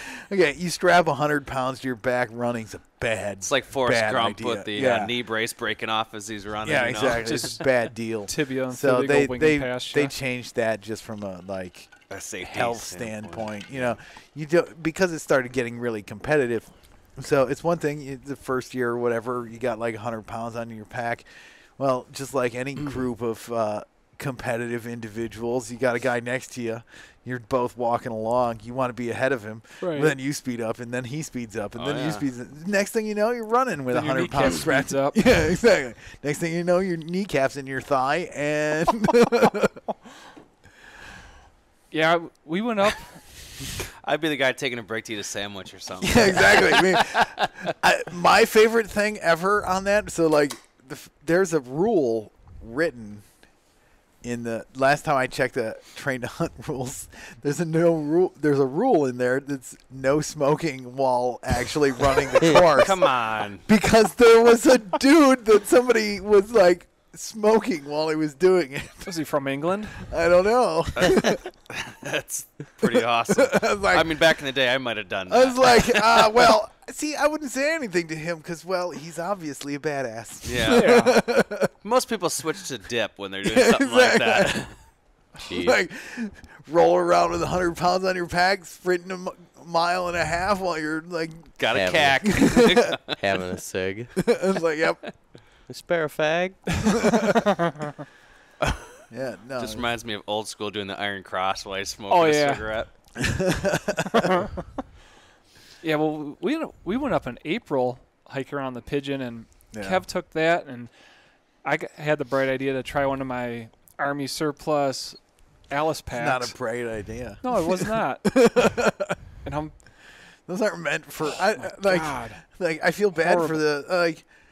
That proof that old guys were Tough. hard sons of Badasses. bitches. 'Cause Dude, and I'm like, rolling around with 60 pounds of gear in one of those things. Yeah, hike Yeah. a couple towns over. I'm like 6.5 feet tall, and I had barely 40 pounds in there, and it Yeah. felt like it was just sitting right in the middle of my spine. Oh, I would. Yeah, you're. That was the other thing. They were smaller than. Oh, yeah. I think we did almost 8 miles that day, Yeah. Well, that's Yeah. a good day. and Good about walk. halfway through, man, my knee was just Yeah. my knee was no Yeah. No, I need a new pack. Looking at a couple different ones. I might just drop the $1,500 on the BHA lifetime membership. Get the Cimarron, the Seek Outside one. Ooh. You get the Cimarron shelter. It's like a 2-person shelter with a medium stove, and you get their Ooh, that's a great 4,500 backpack. Oh, wow. Jeez. deal. Wow. Yeah. So. Some people I don't think know. that's worth it. Yeah, I mean, there's a couple different options, aren't there? Yeah, You can do their no, dude, the 10. lifetime memberships there are like It pays ridiculous. for itself, and the prizes. It's though, like you know, it's the like prizes. what is it? There's the gifts. Kimber Gold. The Kimber Gold one is like Kimber Mountain Ascent rifle in whatever cartridge you want. You call them after you do it. It's $2,500, but a Kimber Mountain Ascent rifle is like 2,500. yeah, exactly. It's like in whatever cartridge you want. You call them up, talk to them. You're like, hey, I want. They'll talk to you, work it all out. You'll be like, yeah, this is what I want, and they're like, okay, cool. Yeah. What Have would it- Have an awesome gun and a That's a good lifetime deal. membership. Yeah, with exactly. BHA, yeah. They're ridiculous. Like, what is it? $1,500. How do you they get even, how are they making money off of this? They're just awesome. It's magic. They've got magic back there. What round? So the Kimber donates all of that. Okay. So Yeah. it's like one of Right. the members, Tom, he got the Seek Outside one, and he went with. It used to be that instead of the Cimarron, you got, I think it was like the 4-man teepee, and he wanted the 8-man teepee. So he was talking to BHA, and they're like, yeah, just call up Seek Outside, tell them what you want. Yeah, you call up Seek Outside. He called up Seek Outside. It was like, yeah, you just got to cover the difference. Right. So whatever it was going to be, this is what it was going to. You got to cover that, in between amount there, and yeah, they'll do it all out. No, That's the lifetime memberships are ridiculous. Now there's one from Jackson Kayak too, and so they make kick-ass kayaks. So they got a set, and then Orvis has one now too. If you're into like fly fishing, Yeah. so you can get one of those like crazy. I don't know what they are, but they're like. It's $1,000. It's like a $1,200 fly rod or something. Probably my like a gosh. St. Croix or Sims No, or it's like something. Orvis. Oh, like, Orvis brand? Yeah, Orvis brand and a reel and all this stuff. Like, it's ridiculous. Like, but yeah, they're like all those lifetime memberships are amazing. Like, That's pretty cool. like what is it? The $1,500 Kimber lifetime membership. You get a basically custom Kimber 1911. What's a custom Kimber 1911 A lot of cost? money. Like $1,200. Yeah. Oh, So it's like And you get magazines for life too. yeah, exactly. And you get magazines for life. It's like, so what you buy a gun and spent $300 on a lifetime membership essentially. What caliber round would you get? If I was buying a Yeah. 1911, Yeah. I'd buy a 45. yeah. That's Because like the only that's round. like the only round I would officially like own a 1911 in. Yeah. I wouldn't go. That's love the like the 45. staple. It's Yeah, exactly. It's a 1911. It's supposed to be a 45 is a 45. great round. Yeah. That's what it is. Shit, yeah. I was referring to the rifle. 'cause Oh, they for were- a rifle? Yeah. Ooh. Oh Jesus. Ooh. 7 mag or 308. 300 Win mag. I'd 300 probably mag. go with a 7 mm08 or a 308. People, I'm not one of those guys that like I need the biggest thing that'll knock down anything on the planet. Right. A cougar riding the back of an elephant. You know, Yeah, taking exactly. photos. he's like, What just happened? Mine's out. I'm good now. I'm good. I'm good. Nobody We're all move. I We're all am good. Rock No, Burger. like- Fuse is out. Yeah, it's I don't like know, I we get shot feedback. one bullet and it killed the elephant and the rhino and It's the grandbabies. The plane out of the sky. the plane out of the sky behind it. And its It's grandfather. Like, it's like no, Re-killed like him. the truth is, as far as I'm concerned, for shooting, it's what you can shoot most comfortably.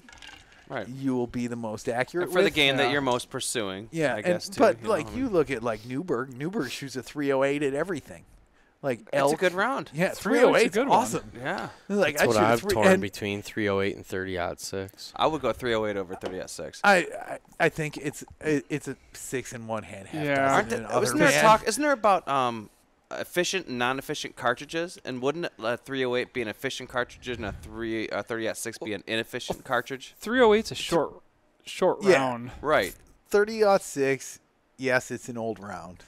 Do you know what I'm But- talking about? The efficient, non-efficient cartridges. Yeah, it They use has to- buffers and stuff yeah, like that in exactly. the cartridge. But like a 30-06. Here's the thing about like things like the 06 and a few other rounds. You walk into any store, any gas station in the middle of That's effing true. nowhere Yeah. You're gonna find it. is going to have a round. Right. They're going to have a box of 30 at 6, 30 your 30. rounds you can pick off Right. the shelf. And sometimes that might be needed.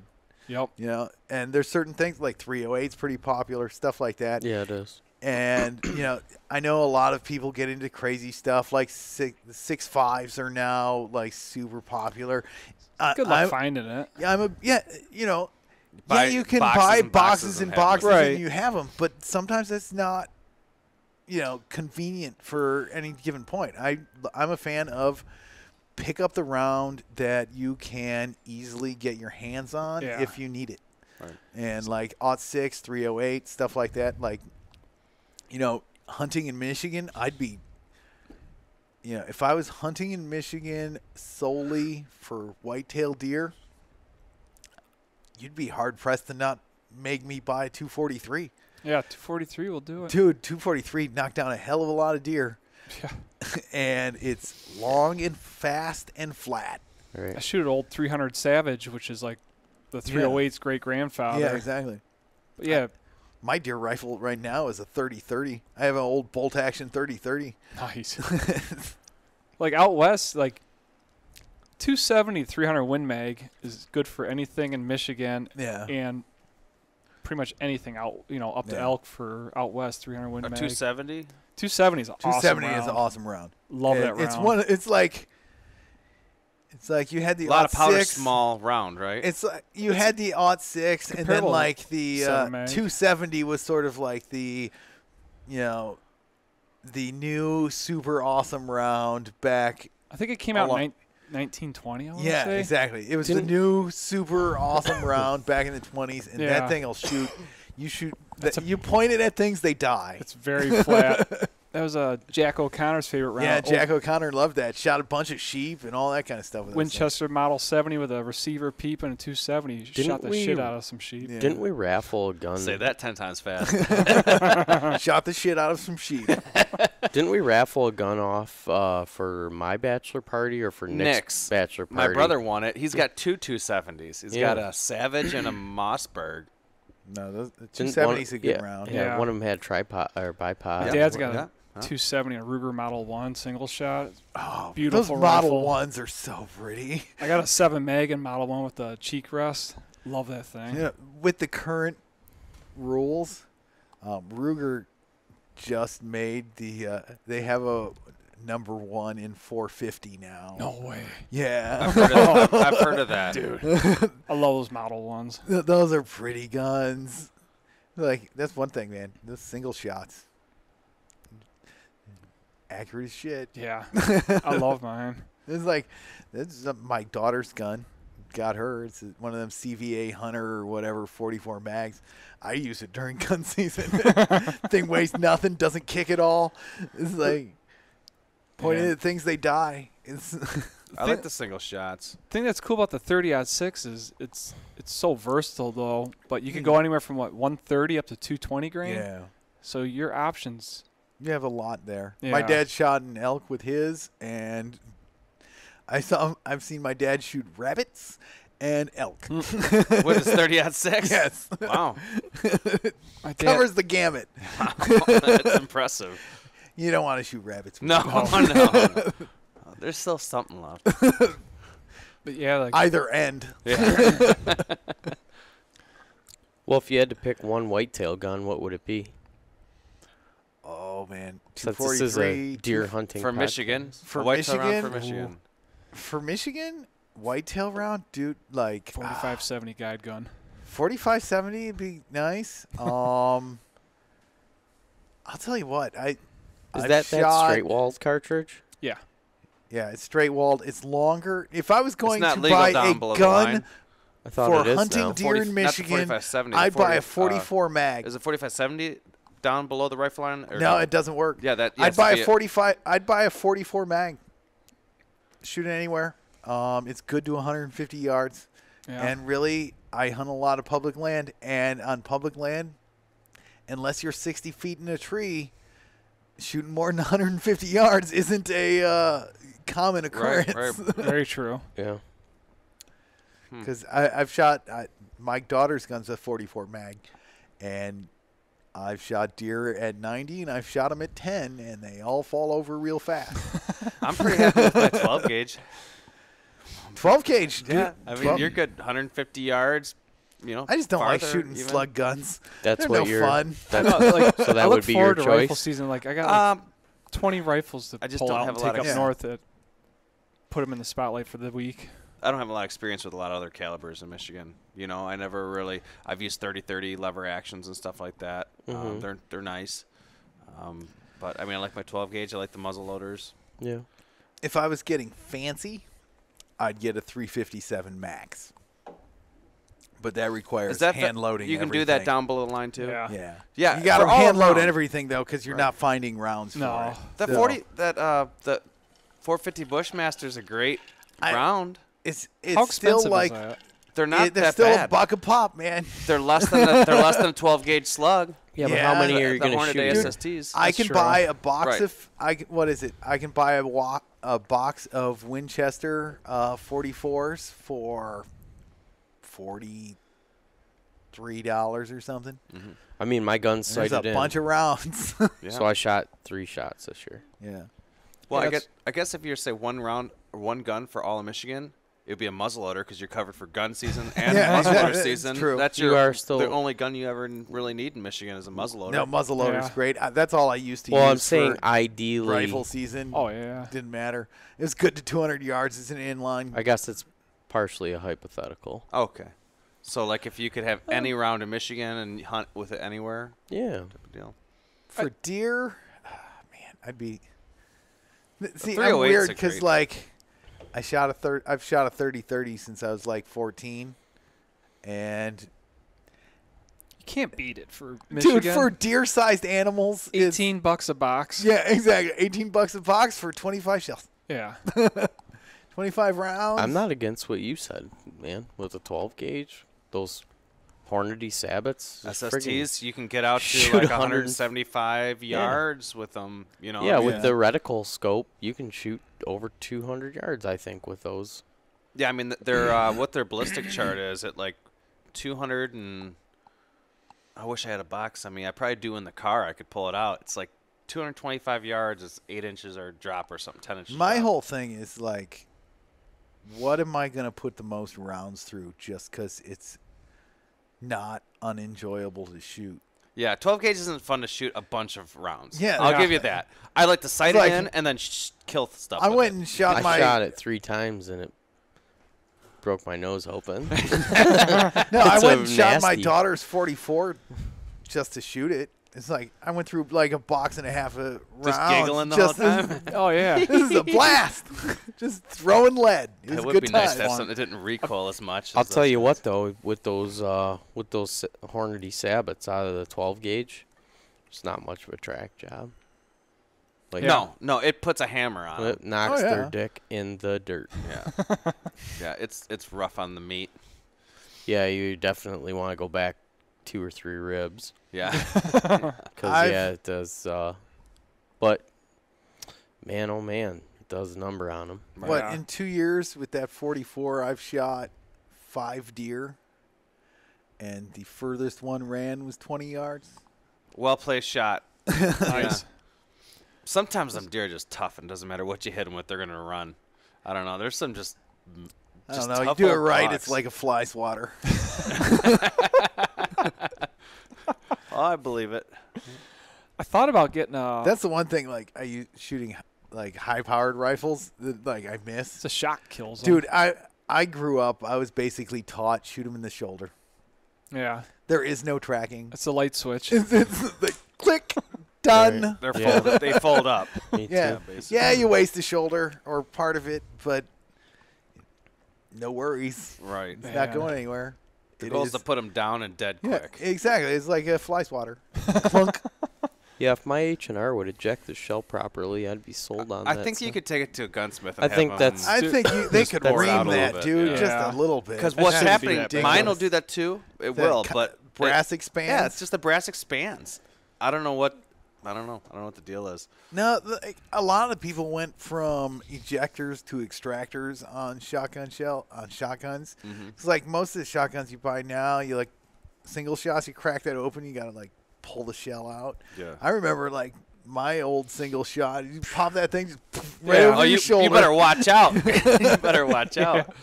Yeah, most people, I think it's extractors now rather than ejectors. Right. Well, they don't make the H8 or HRs anymore, so that'll be a thing of the No. just us Yeah. talking about it. You know. Yeah, those they went. Well, go they were belly one up, of the most they fold popular up. guns, I think, for a long time. Oh yeah, They're I cheap, think. and they shoot I think good. one of the things that hurt that company is all the states opening up rifles. It's like, because that was one of their big sellers was That ultra slugger. the Ultra Slugger, because Oh, that yeah. thing drives tax. Oh, it does. It's a great gun. It's There's a like- lot of guys that like the 20 gauge. A lot of guys that like the 12s. Yeah. Yeah, I mean they're If I was buying, but they're heavy. oh I mean, yeah. But they bounce. beat stuff. They have that down counter. with them, yeah. They have that weight in the buttstock. to Dude, help it a little bit. people complain, oh, that's a heavy gun. I wouldn't want to carry that. Yeah, in general, I'll carry that heavy ass thing because usually when I set it down and I point it at something, it's gonna fall down. Right. You Oh, know, yeah. you Oh, get yeah. that super light gun and all that kind of stuff. Unless I'm hiking 10 miles. It was I'll rough take added the to my heavy lone thing. wolf stand when we went to that Big Buck Island out in the cedar swamp. It was any little bit. I think I was over 55 pounds on my back, and we were walking. Really? Oh, Through how far bad. would you say through a cedar swamp? It's about Over a half a mile. yeah, about a it's half just mile? about That 3/4 sounds of a like mile through what was Cedars. it? It was miserable. During bow season when I took my daughter out and I had 2 tree stands, Yeah, I a saw that. crossbow, and a shooting rail You're strapped just to like my back. just dripping sweat by the time you get anywhere. I walked Just like a mile too to the tree stand. Oh, it's horrible. It was rough. It Yeah, was these rough. guys went and pounded some swamp with me and brought their mobile stands, and it was It's gnarly swamp. it's friggin' bully beatdown Yeah, out in there, dude. Oh yeah, Michigan swamp, man. yeah. It's like it was fun. I had a blast. It's but thicker it was than painful. pea soup. yeah, exactly. It was. It really was. It was pretty cool. Yeah.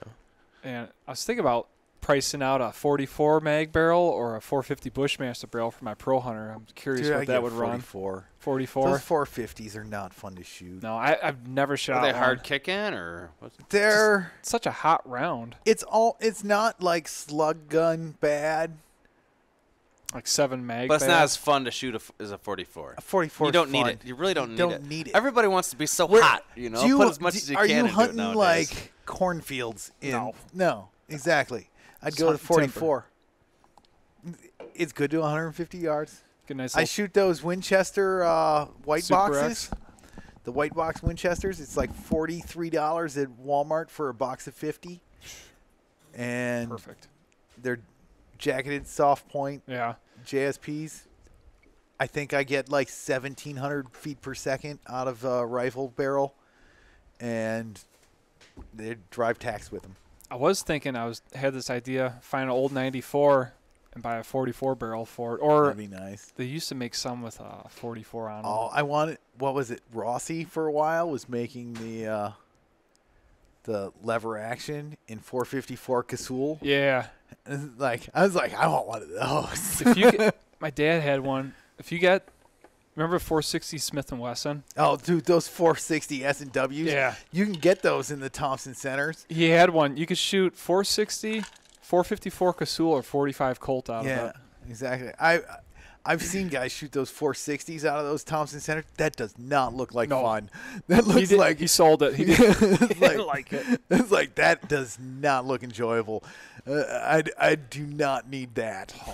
That looked punishing. Yeah. It's like That's another deal. Good luck finding ammo and Yeah. affording the price when you do find not to it. mention like okay, so your 460 pistol rounds, right? They're meant to be shot at a certain speed Right. for just expansion and all that stuff. Now you're shoving it in a rifle barrel and you're amping up that speed a bunch. Yeah. And you're buying like off the shelf rounds. I'd be worried about what just basically detonating on an animal, right? Rather than like getting any like actual proper penetration, penetration. and not just like basically blowing up on the front side of a Right. deer. Elaborate 'Cause it on the happens. penetration.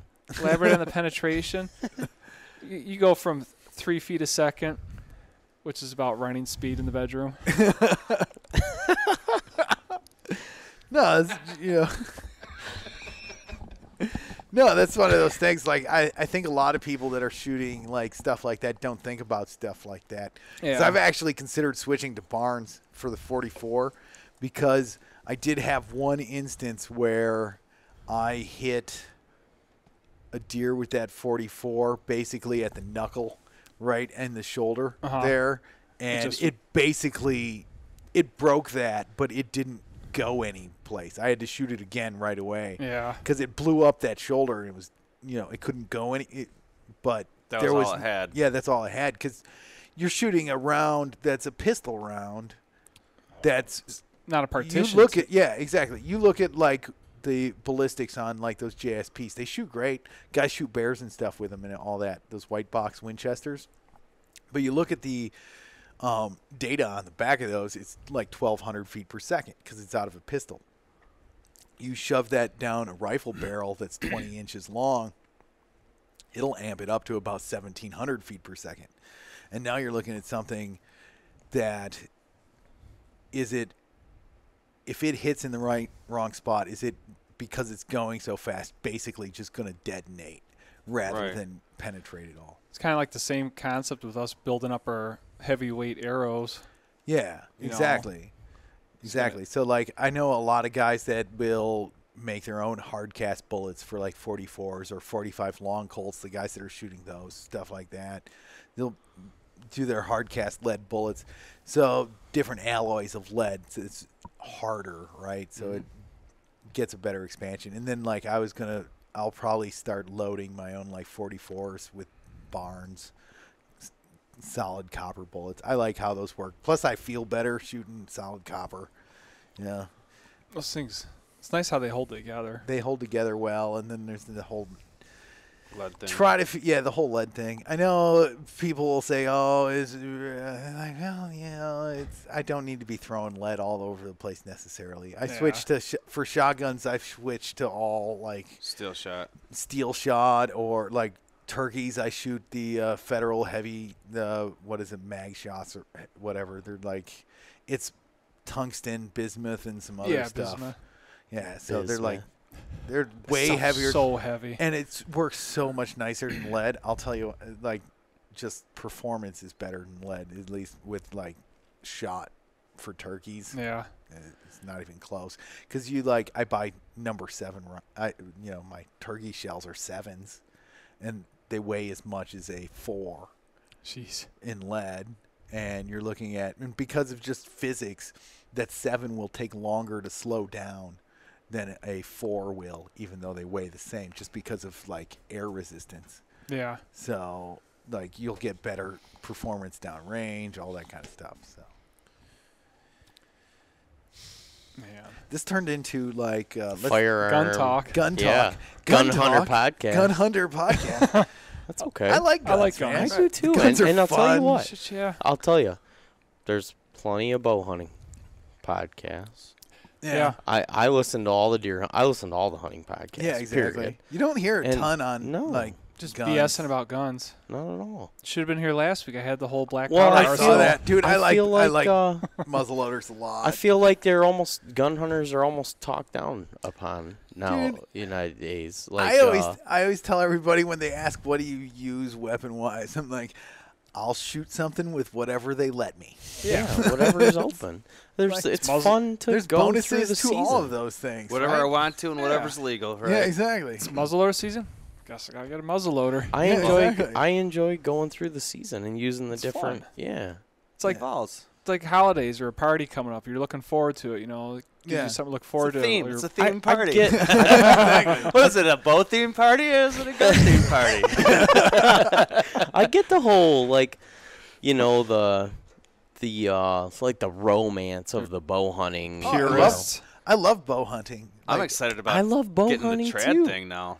You're not going to Yeah. tell me that I don't love it more than just as much as everybody else, but I'm not going to talk down about gun hunting. And I'll I'm- even say like I enjoy bow hunting probably more.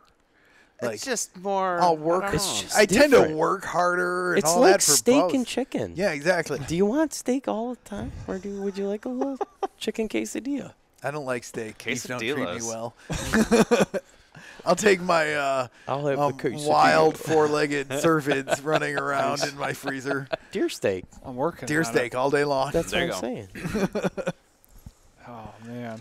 No, it's, Well, you know, it's just I've heard a lot recently. A lot of guys, you know, I look at it online and social media and stuff, and it's like, the gun hunters, you know, the gun hunters, the gun hunters. and I- bitching about gun hunters ruining their bow season. Yeah, and I, you know, and I get it to an extent. The woods gets busy and it gets It does. noisy, but you gotta take into consideration all that revenue. Not Where- only that, how are you going to replace all that money for all I- those you know, gun tags? everybody's got Yeah. their own stuff going on in their Supports the lives. whole Some system. guys, you know, you can't. some hold guys it just against a like guy to go for 3 days of the year. They don't have like. Yeah. They just there's no physical They're way they not can that- get yeah. 30, 20 days in the that, season. They're or going to they're get 3 just days. not Right. that in. You know, we're Right. all into They certain like the things. camaraderie. Yeah, it's they a like different that. aspect of it. Yeah. And like People are too judgy nowadays. Yeah, Everybody's judgy. everybody's Judgy. They're judgy, so Judgy. judgy. judgy bastards. Yeah, you can have your own opinions Judgmental. and stuff. Yeah, no, I'm gonna say you're judgy. I don't like it. You know, just mind Don't- your own business. Step out, exactly. Judge Didn't they have Nelson. those girls on the Man Show? Weren't they called judgies? Yeah, I think they were pretty hard on the eyes too. Oh, they I were remember. juggies. They were- Juggies. Oh, the juggy. Yeah, juggies. That makes sense. Yeah. No, it's like it's each season is its own thing. To And each I'll- their own. And I'll Right. be honest, if you know and are willing to go and work harder than people, I think gun season can be like from a like You can make it harder. getting a big deer. People always like, oh, the woods are so pressured and the deer are like if you Your opportunity to get Deer- a big deer in the gun deer season. are going to certain places because they are getting away from where all the people are. Right. If you can do the work to know where all the people aren't, the deer are coming right to you. It's Wow. like my buddy's private land. It's like he's got 40 acres, what if essentially amounts to like very small amount of mixed hardwoods and scrub brush. It's basically the spot where all the deer run to when deer pong starts. Right.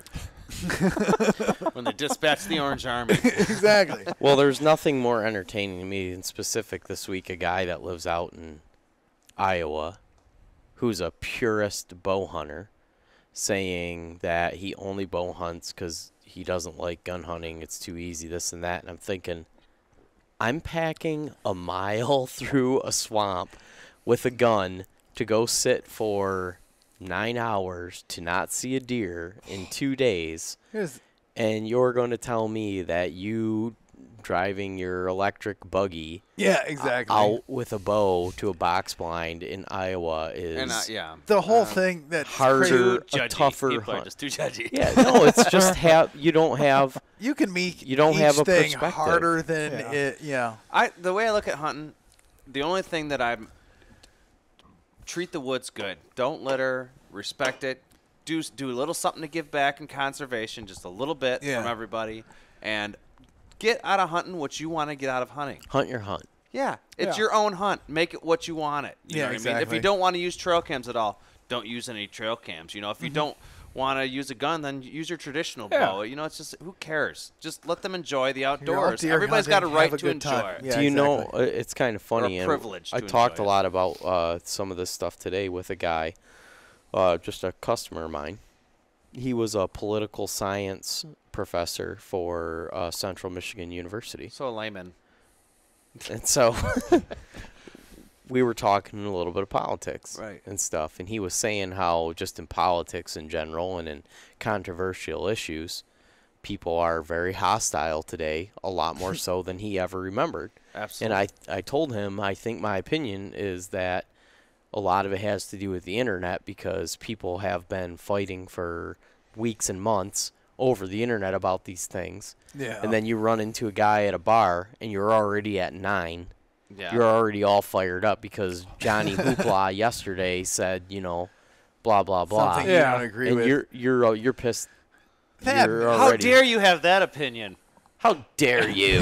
It's, You don't share the same opinion as me. it used to be I enjoyed political debates, right? Well, he said because that like They could everybody, expand your mind yeah, and, and help everybody you grow had and be like a open-minded. so there's a set of like agreed upon facts. Yeah. We have like differing opinions how to deal with Flat Earth. those things, right? right. And you could exchange those differing ideas. Now it's one person says I believe this.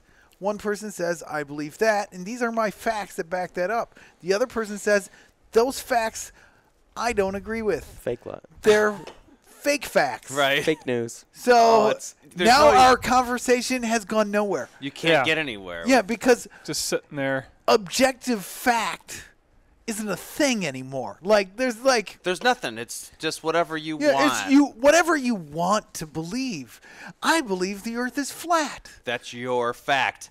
Yeah, That's your no, the earth is not flat. There isn't a big ring of ice surrounding the world keeping the water from pouring Then over how the come edge. that level I hold it up when I get a perfect level is pretty. He's a shill. Yeah, Oh my exactly. God. I'm a Turn shill his for mic the, off. I'm a shill for the round earthers, damn it.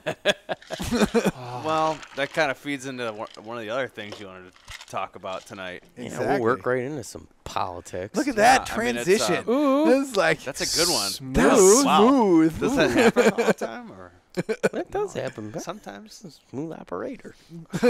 Well, Deer Kevin's Hunter a smooth podcast. operator. Prince Vistacin You should here. play that song at the end. Smooth operator. well, you have to put like a disclaimer in the beginning of it. You know, like if everybody can put aside like their orange Jesus and Trump thumpers, you know, just kind of like just look at everything at a. Yeah, exactly. That's Yeah, it really is. It's like hey, exactly. one side that's the orange Jesus, and no matter what, it's right. And the other guys are just, oh, no, I'm a Trump thumper. You know, I don't care what he does, even if it's good, it's bad. No, You know, you need to really. People are just getting too crazy. Well, this Get too professor crazy. told me, he said, you know, we used to argue, and we used to have heated debates, and then we used to shake hands and go have a drink. This is splitting exactly. families up nowadays. Oh, it's crazy. It really, over. it's ruining friendships and family stuff. I've It's had just discussions disgusting. where people tell me I'm not a real version of whatever my last name is, right? Like, you're not a real Meekhof. Right. You wouldn't believe that if you were. I'm like, What's that? huh. That's weird. I'm Pretty sure I was born a Meekhof. sure. Let me check my birth certificate. I'll get back I'm to going to you. have to go back and You, check. you got me thinking. Maybe I'm not. Wait a second. Oh, no. Maybe I was adopted because you said that. I'll Son have of to a go bitch, look. it was Meekhof the whole time. Exactly. Must have Meekhof. misplaced a syllable. Yeah, I must have misplaced the Mason syllable. Meekhof. Mason. Not even the first name was right. Screwed it all up. Speaking of that, we gotta get you an alias. Oh, Mason Meekhof. Mason Meekhof. Alias. Rain Man of Public Land, Rain Swamp Pounder 83, Mason Meekhof, and Glenn Tarsel. Glenn Tarsel. I like Glenn Tarsel. That's I like awesome. Mason Meekhof too. Mason Meekhof. This one could be talked about. Well, Mason Meekhof. you know, you can think about. muzzle loaders and monuments. Yeah. We're not gonna pressure you to make a decision tonight, but you need to start working on your. We'll give you some alias. time. Give me some time to work on my alias. Okay. I changed mine up. Yeah. I kind You of do stuck with get- what Kevin gave me. Yeah. Rain Man of Public Land. Yeah. Oh. Well, Son of a bitch. Arms up. Arms up. I know. Everybody in my house has been sick. I'm just. Dude, they've been it's that time hard of year. colds this year. It seems Yeah. like the Time of colds year. have been nasty. I've been It's like worse coughing than- in the. The evenings, weather like- has been stupid, though. Yeah. It's like If it stays 65 for 3 Right. days, and then it's 30, and then it's 65 for 2 more days, and then it's 30 and snowing, and then it rains for a week straight. The weather's just stupid this Prove year. it. Prove it? Well, there's the Show me fire the facts. forecast. Where's my facts? Yeah. God. F the weather. I will say that my internet feed the last couple days has been very interesting. It has been. I my kind God. of felt bad for Mason Meekhof when I looked at something like, you know, he's just trying to. Dude, I have like legit. I try to have legitimate I conversations know. with And people. people just People so they're like, hot-headed. oh no, you didn't. I'm No, like, you dude, didn't just say like, that. no, like, I'm not trying to yell at you. There's objective fact. Like, there's things that are real, Right. and there's things that not. And The things you are saying are not real. you were involved in the same post that I'm. Why fake news is fresh in my brain because Alex Serviniak had a post and there was just a Yes, I gem saw of a that. gentleman Oh, in there. yes, he was a fun guy. And he literally called Alex out and said, "That's fake news. Show me He the did. facts." Show me the facts. Ah, And God. I thought, this guy's all in. Yeah, exactly. That's like, Yeah. Gloves I- are off. That's an Orange Jesus kind of guy. yeah. Where do you get the orange Jesus? I never. No, I like that, though. Well, me and my uncle made it up north because they were saying like spray he said tan blonde Jesus. president? I'm like, no, he's Oh. the Orange Jesus. Oh, I Because get it. Hands. well, one guy actually recently got interviewed and I said, saw those keep your it said, tiny hands if, off my if Jesus public came and lands. told me I never something, know- I'd have is to his go hands to really Trump small? and Small? say, No, I have it's to from double check one with of the him. debates. Somebody was talking about him having tiny hands, and then it turned into a conversation Who has where tiny they hands? didn't. Our current. You can't even say his name anymore. Yeah, I know. I try to just because it's His name's Donald. his Yeah. name is the Donald, Like right? the duck. Not the duck. Just like Drew and Mike did a couple years ago. Don Trump, Donald Trump. Don Trump. No, but like Phil Hoffman. it was during the debates. There was I do a remember comment that. about the tiny hands, and then it turned into like a 5-minute He got worked up discussion about I it. think about he said that doesn't how that relate doesn't relate to other other- things. Yeah. Like This is the reality we're all living in yeah, nowadays, exactly. people. Okay, I remember when like Jesus. those things were like civil conversations, Right, And right. you- We don't talk about hand size or or other sizes. or other sizes. I want to be your president because I got a big old dick. I can promise the American people 2 things. I'm going to show up with a positive attitude and a big dick. No, but like really, like can you imagine like a Reagan or even a Bush or somebody like that? That's something for everybody. Even like going there. Yeah. Well, let me tweet this and I'll. Yeah, no, but like whatever. And some people really like him, and that's fine. I can't. Less You and know, less. I have disagreements on I'm going to some hold things. anybody accountable that we choose Yeah, to be our leader. You're going exactly. to hold them accountable because we are the There's- people. We exactly, still are the and people. you say certain things are going to be a certain way at recorded things. when you're When trying you to say get that the you are position- going to be a Teddy Roosevelt president, yes, and then you do things like reduce the size of monuments, My opinion. then you deserve to be called out for said facts. My whole opinion. That isn't me hating you. No. That is me calling your out. ass out for lying. Right. Because there are things, if I say something and it's not true, somebody's going to tell me I lied or I'm not doing what I said I was going to do. So, what are the facts? You probably have paid close attention the last couple God. days, The being last- that you are our fearless chairman of the Michigan BHA chapter. The last couple days have been insane. I have. It has amazed me how little attention people actually pay attention. How little attention people pay to actual things and read and stuff like that, It's and all just catch lines now, automatically right? go with whatever Is there any more beverages? stupid video they happen to watch, or whatever pundit said something, and that is the facts. That Right. is it. There is, so when it comes to monuments, so here's what happened.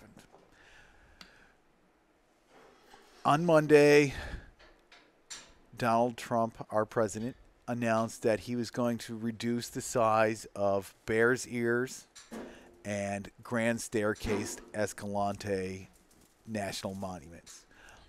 Bears Ears is going to be reduced in size by 85%. How many acres are we talking? So Bears Ears was, I think it's 1.32 million acres, and it's going down to like a couple 100,000. Oh, wow.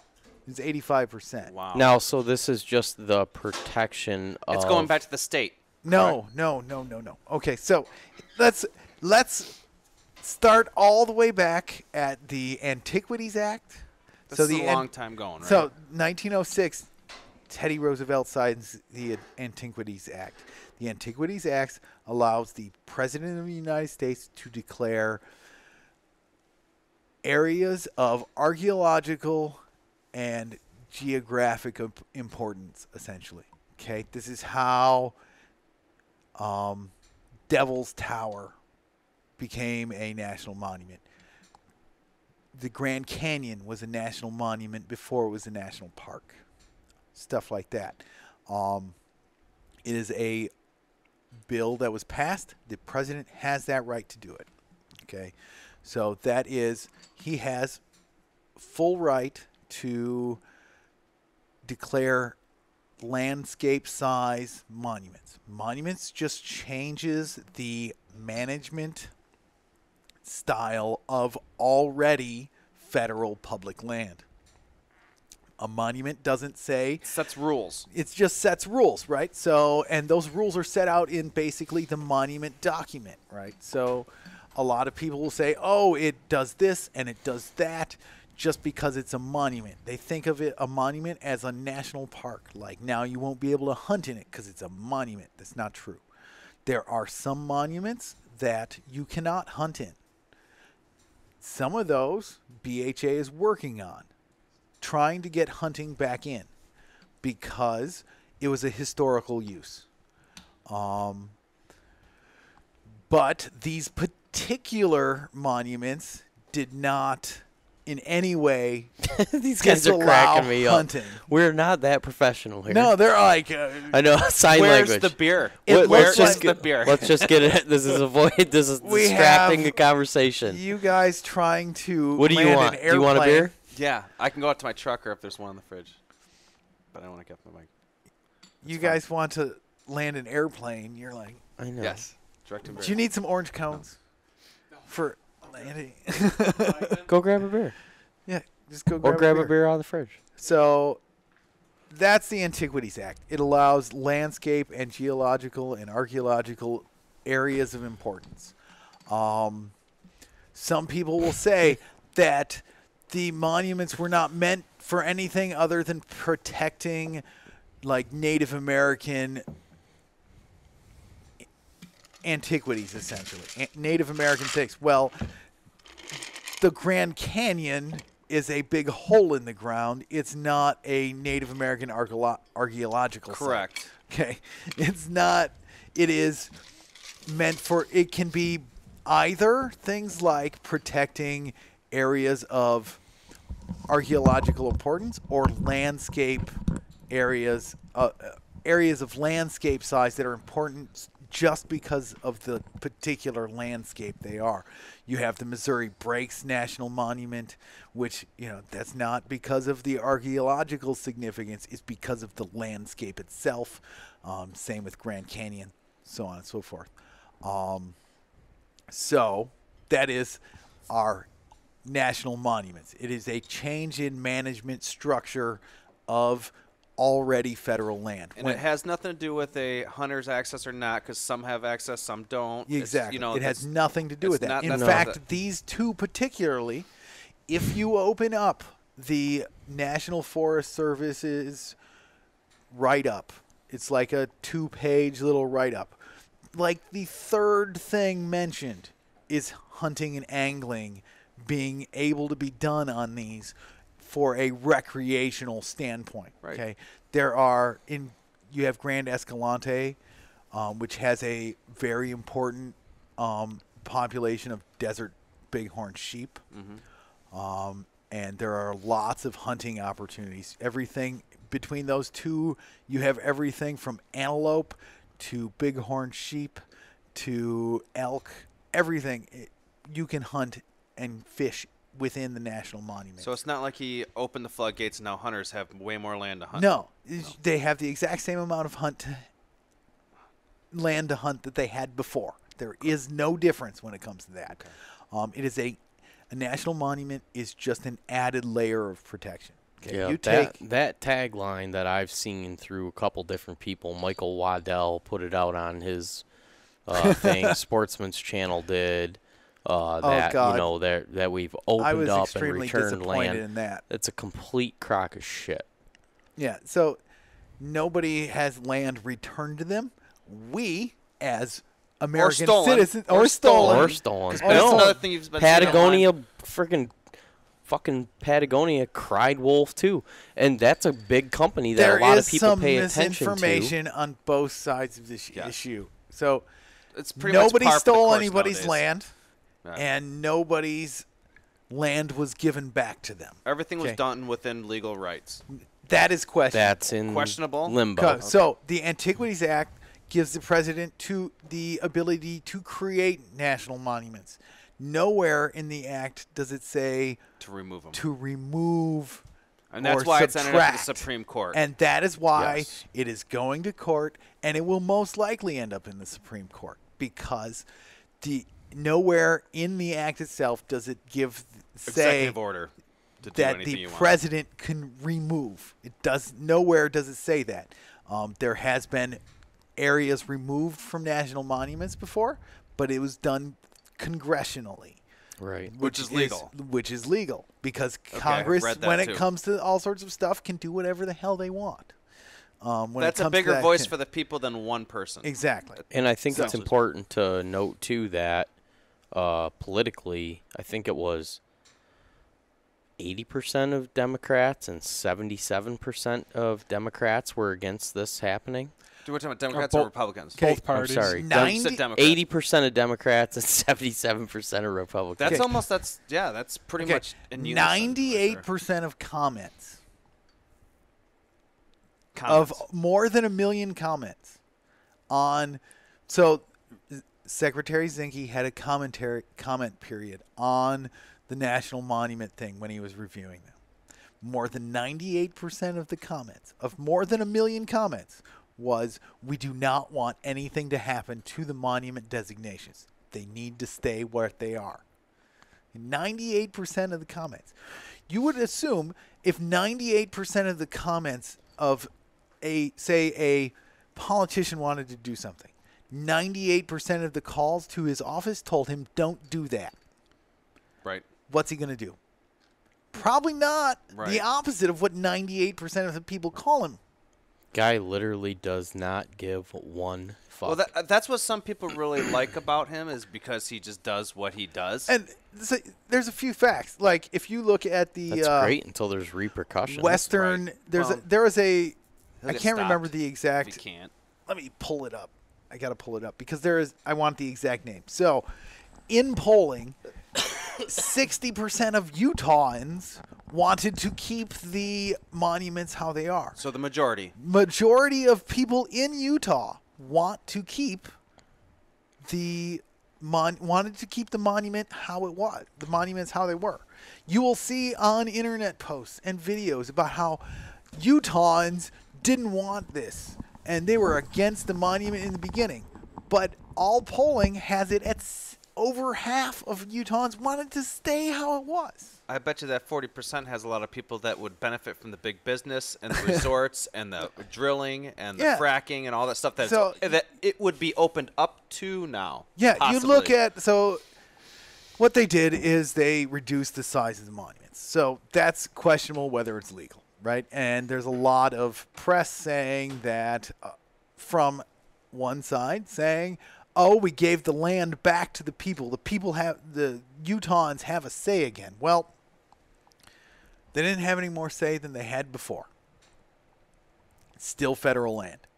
It was always federal land. You'll say one of the things our president and other people have said is that it was a land grab, right, by the federal government. You can't grab your own land. You already have it, right? It wasn't like they made a monument and that stole private property or stole state property. It didn't. It was already federal land. I don't know where people get the idea that it's not, other than just listening to what anybody tells them that wants them to believe something that's not true. Correct. Okay. But yeah, it was a monument. So it was federal land. It was made a monument. It will be not a federal land if the lawsuits don't win, right? It'll stay federal land. It will always have been federal land. A monument is just an added layer of protection. So people are like, "Oh, they took away grazing rights and ranchers and all this." There's a lot of ranchers that were there because, like Bears Ears, not only so grazing rights were kept. It's in the write-up for it. It's all grazing leases currently there are grandfathered in. There's a bunch of ranchers there that were super happy about it because it essentially made their grazing leases permanent. Okay? Because They're grandfathered. they're grandfathered in. Their leases they don't have to worry about. Yeah, it's essentially indefinite grazing lease. They pay their money. They don't have to worry about it ever again. So, and a lot of people are like, "Oh, they stole it from the." No, there's ranchers that are actually there. They're like, "This is awesome. Yeah, This because is they good. found their loophole type of deal. This is good." Okay, and all mineral extraction that leases were already there, those are grandfathered in. So it's not like they're taking people's jobs away because those things are still there. They're not going away. It did prevent future mineral extraction in those areas. With this new law. Yeah, when the monument was in place. when the monument It's is still in place now. Yeah, it's still in place right now. There'll probably might be an injunction, might not be. It all depends on the courts at this point. But while it was under monument status, those areas were protected from future mineral extraction. Okay. And people are like, "Oh, multiple use." Here's what I'll say. I'm all for multiple use. You know, some places we need to do some logging, but every square inch of land does not need to have a hiker, a hunter, and an oil well. Leave it wild. There's certain areas that an oil well or something like that are fine, and there's other areas doesn't need an oil well. Right? Multiple use doesn't mean every acre is multiple use. It means I manage the whole thing in a multiple use way. So some places are fit for mineral extraction. Other places aren't. You know, that's what multiple use is. It doesn't mean every acre of land has all the things happening on it. Right. Right. You know, that's not. Yeah, that's Proper management. Yeah, that's not how that works. You know, there's lots and lots of land that is open for that kind of stuff. You take Grand Staircase Escalante. There's not a ton of mineral extraction and stuff like that on Bears Ears. There is some uranium and stuff like that. But you take like Escalante, you look at that, and the areas removed are very suspiciously very similar to the prior leases for mineral extraction that existed before the monument things. And they'll say, oh, it's so that we have multiple use and open it up for hunters. It's like, and that it's not because we want to, you know, the president and other people are saying, this isn't because we want to open it up for mineral extraction. This is because we, then why are those things so close to the leases that existed prior? You know, it's bullshit. Yeah. You know, like, and Gotta and call it's it out. not that, and it's not that I hate. You know, there's certain things I like, certain things I don't like. Right, about our current administration. That doesn't mean I am anyone. But if you do something that's bullshit, I need to call you out for bullshit. Right? I'm not on anybody's team other than hunters and anglers and our trappers. natural resources. Yeah, outdoors. Right. I'm a conservationist. That Correct. doesn't mean I'm some green, like, crazy, as people, they throw the term environmentalist around. I like the environment. Right. I like spending a lot of time in the environment. But Jason, you just spent 2 hours talking about firearms. Yeah, exactly. Isn't that insane? He's got to be a Republican. You're liberally conservative. Right. No, Oh I'm my not on gosh. anybody's team. I'm Don't put me in hunters your and box. I'm Well, on the hunter and angler party, man. it's That's the issue, party too. I want. Like, if you're pro hunter angler, I'm pro you. I'm pro you. I don't care what your, I don't care RDIF, doesn't matter to me. I don't care. You just don't fuck with hunting and fishing. Yeah, I don't know. Maybe some people just don't appreciate the natural beauty and the Lots of natural people resources don't. that we have in No. this Amazing country. how many- They're See, like, And when make it's gas gone, go it's down gone. They 10 don't understand. When it's cents. gone, Here's the when thing we destroy it and that build a makes mall on me it, it's upset. gone. Here's the thing that makes me upset about this. The people that you will see right now that are coming out strongest for the monument contraction are a lot. I see a lot of hunters and anglers and stuff like that. People that love the outdoors. They love the environment. They love the space. But at the same time, they're willing to say, this is cool. And it's like,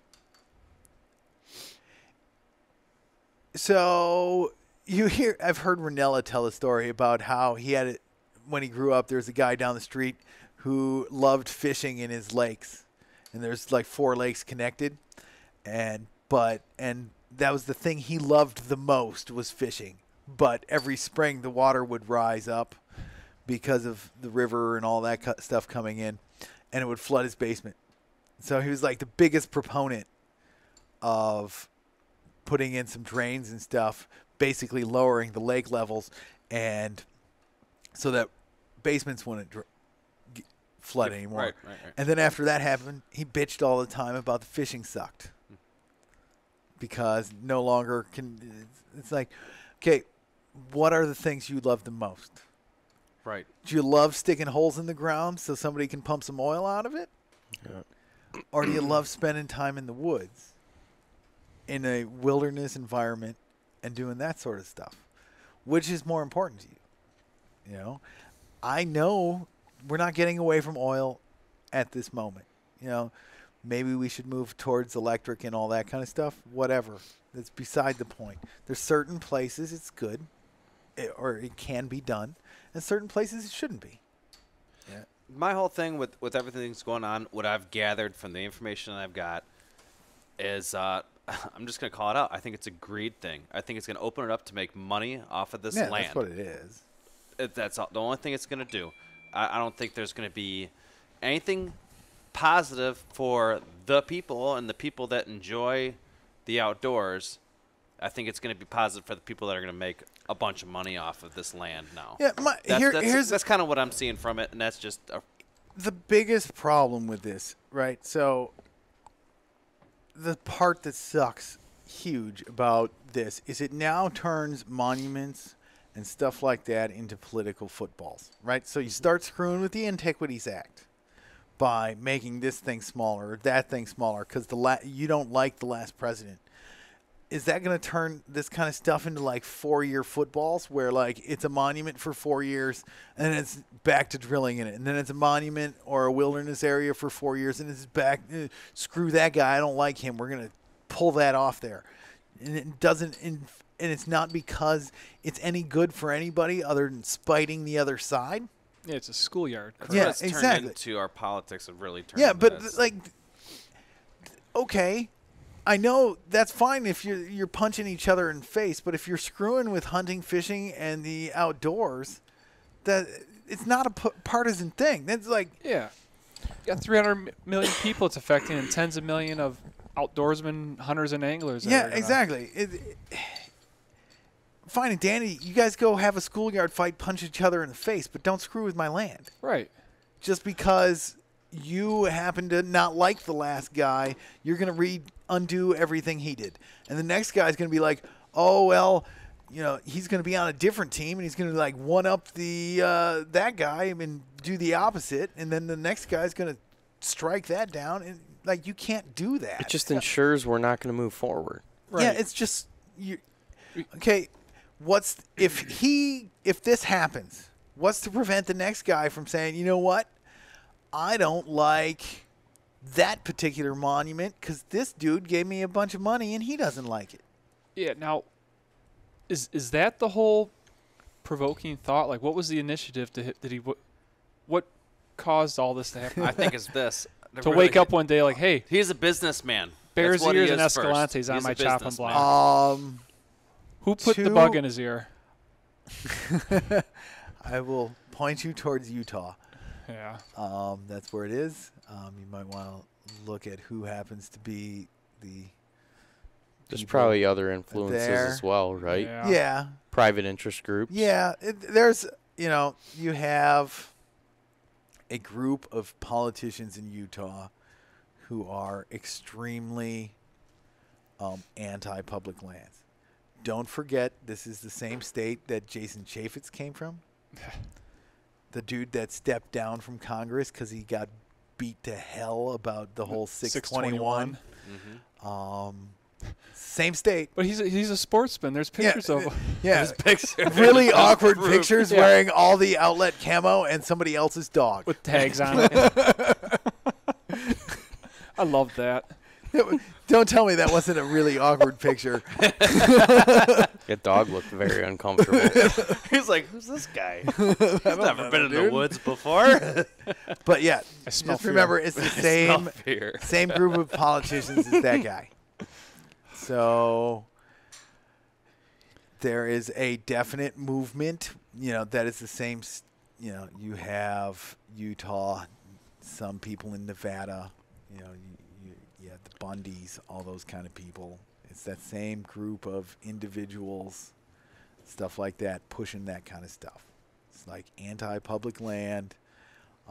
It's the same people that will run around telling you that the federal government has no right to own that land. That that they haven't read the Constitution and property clause and all that kind of stuff. Right. They're the same people that got a pocket constitution and tell you that this country can't own more than 10 acres in Washington, D.C. or something. You hear that stuff all the time, and it's utter bull because not only do we have property clause in the Constitution, but the Supreme Court's weighed in on it many, many times over 200 years. You know who I feel like's really getting the shaft again is the Indians again. That's another Yeah. thing you'll see is people saying that, the local Native Americans didn't want it either. I'm like, No, and they I'm just like, wanted it why 'cause are it the Native protected the land. Americans? Why are the 5 They're tribes against it. suing you? Yes, they're the big advocates of doing it. You know, I feel like they had this land. We came in here and then like, hey, you can take this little shithole over here. You know, we'll give you reservations a lot of times, and I don't know if that. I'm sorry if that might be not correct or something, but it seems like that's what we do. Like, oh, I think you started it off by Indians. Is that correct? well, I feel like they just constantly. It's not fair. You know, I mean, I don't know. I just. No, I get what you're saying. Yeah, and I'm I only just, joking. I feel bad. I feel bad for them again. I feel bad for people that enjoy the outdoors and want things to stay natural and wild because it's not. No, this it's is not in their favor. This is another battle that we got to fight. You know, nothing per se has happened at this point, but we can make some pretty significant foreshadows of what direction It's not a good direction. that these politicians want to take this thing in.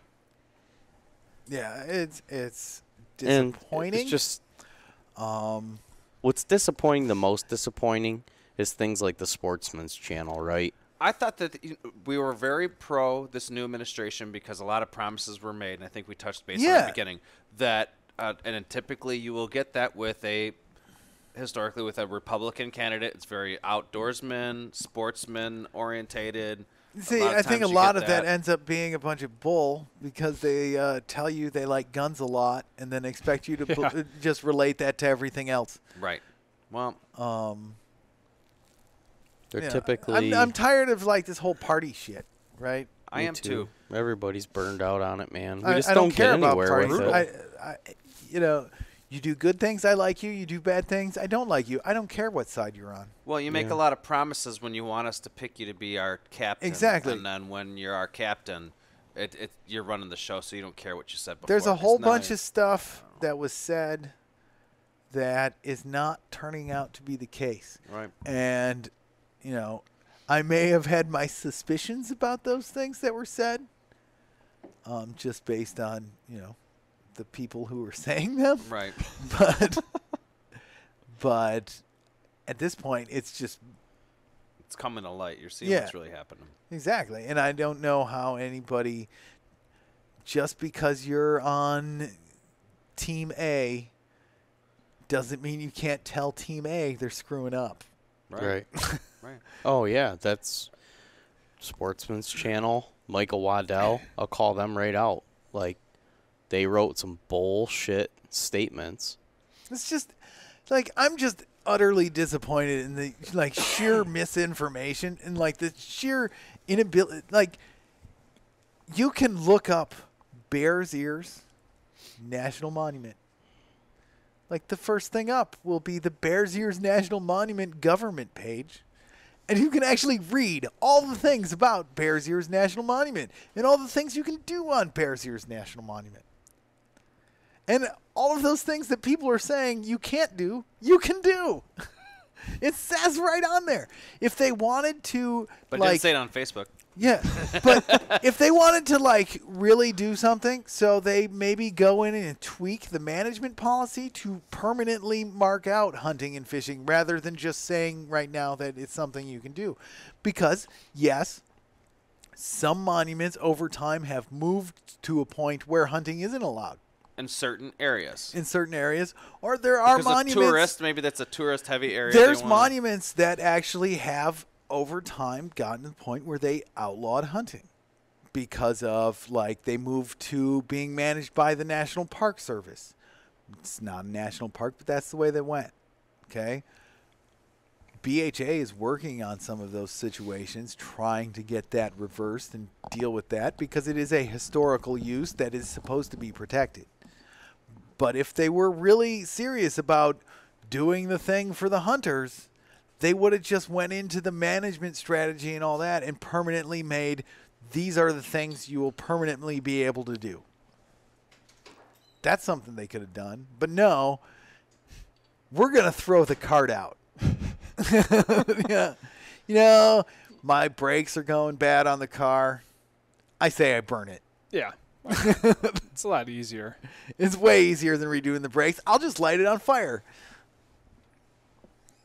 Yeah. Not that other people could use it or maybe fix the brakes and enjoy it longer. That's Just, the whole thing. It's like people bitch about management or how the management is done. First off, oftentimes the bitching or the complaining about said management stuff never actually goes beyond two guys sitting at a bar complaining. They don't actually talk to the people that are in control. right. The second is oftentimes you'll hear people complaining about how, oh, the feds are just doing this or that. Well, most of the management of almost all of federal public land is taken care of by local people, the local national forest people or the local BLM people. It's not like some dude that doesn't know the land is doing stuff. Yeah. It's the guy that's there. Some guy from New Jersey gets stationed out there to work it, and Yeah, that's not the way it works. It's not like some guy in an office in D.C. is telling anybody what to do. It's like right. somebody on the ground. Someone in the field Yeah, applying their practical knowledge of the land. yeah, and exactly. Like, and the thing is, a lot of people will talk about all this stuff, and there's no knowledge to realize that, like, the management services are bound by like laws and congressional acts and Right. stuff like that. If you want to deal with said thing, maybe you talk to Congress. Don't just complain about how this particular service isn't doing what you want them to do. It's entirely likely they can't do what you want them to do just because of laws. Yeah, they're in a chokehold, and Yeah, they can't do anything.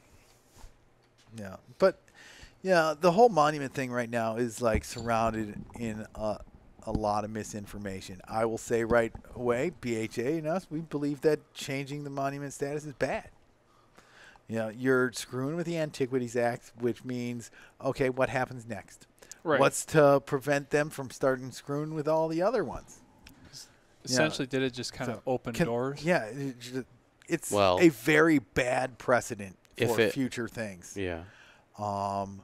And all of the things that people are saying you can't do, if you go to BHA's website and you go to the media in February of 2016, there's a huge write-up on hunting opportunities in monuments. Grand Staircase and Bear's Ears are listed in there, along with some other ones that were in the review process, and talks about you can actually find maps of units and all that kind of stuff of things you can hunt within that monument. I'm not sure whether or not I don't think they give you draw odds, but yeah, there's tons of hunting opportunities, hunting, fishing, all that kind of stuff. And there's so many people saying things like, oh, they gave the land back to the states. No, they didn't. That land was never the states. That land was federal before, it was federal after, and it was federal during the monument designation. They just opened it up to more extraction. Bear's Ears, some extraction will take place, not a ton. Not just Escalante, extraction, but like building resorts and Yeah, stuff they like could that. build- Different things. different things. Building a resort's going to be tough because it is federal land. I guess if you could get a permit for a lease for a resort building on there, I guess you could do it. It's not like it could turn not- into a Las Vegas. No, it's not going to turn into Las Vegas because it's public land. But No, but they can do other things. to, yeah, exactly. They can stick an oil well all over the place. But like Grand Staircase has a lot more mineral and extractive significance underneath it. And if you look at, there's maps available to find out like where those mineral, like high density mineral extraction areas would be, and then compare those maps to the maps of the reduced area of the new, and they're surprisingly similar. Things just don't happen by accident typically No. when it comes So- to stuff like that. And the thing is, like, I'm not against necessarily mineral extraction. There are certain places it shouldn't happen. I yeah. believe the same thing. We're not getting away from having a need for certain things, but there's certain places we don't need to drill a hole on every square inch of this country, man. All right. Yeah. No. It's- It's a pretty wealthy country. We're in pretty good shape. We could try to keep what wild Yeah, places and and wildlife we there's- have like intact, and maybe try to add a little bit to that. Yeah, and there's certain things that like really bother me when it comes to stuff like that, like not knowing how oil Well- prices actually work. You know, like, oh, if we drill all the oil we can get our hands on, oil prices will go way down. Well, yeah, that's we're gonna not start how getting- oil No. works. 70 cents a gallon It's again. a It's it's never a going to happen. it's Right. a 'Cause it's they know a they can global get commodity $4 that a is gallon. traded on, global standpoint. We could drill all the oil we want. So, it's not going to like affect anything. You just said it was federal. Yep. It is still federal. Yep. So how does it get the tagline, "We're giving this back to the people"? It's because of the It's misinformation a sale. we're in. It's basically like a spin, I right? get Sweeten it.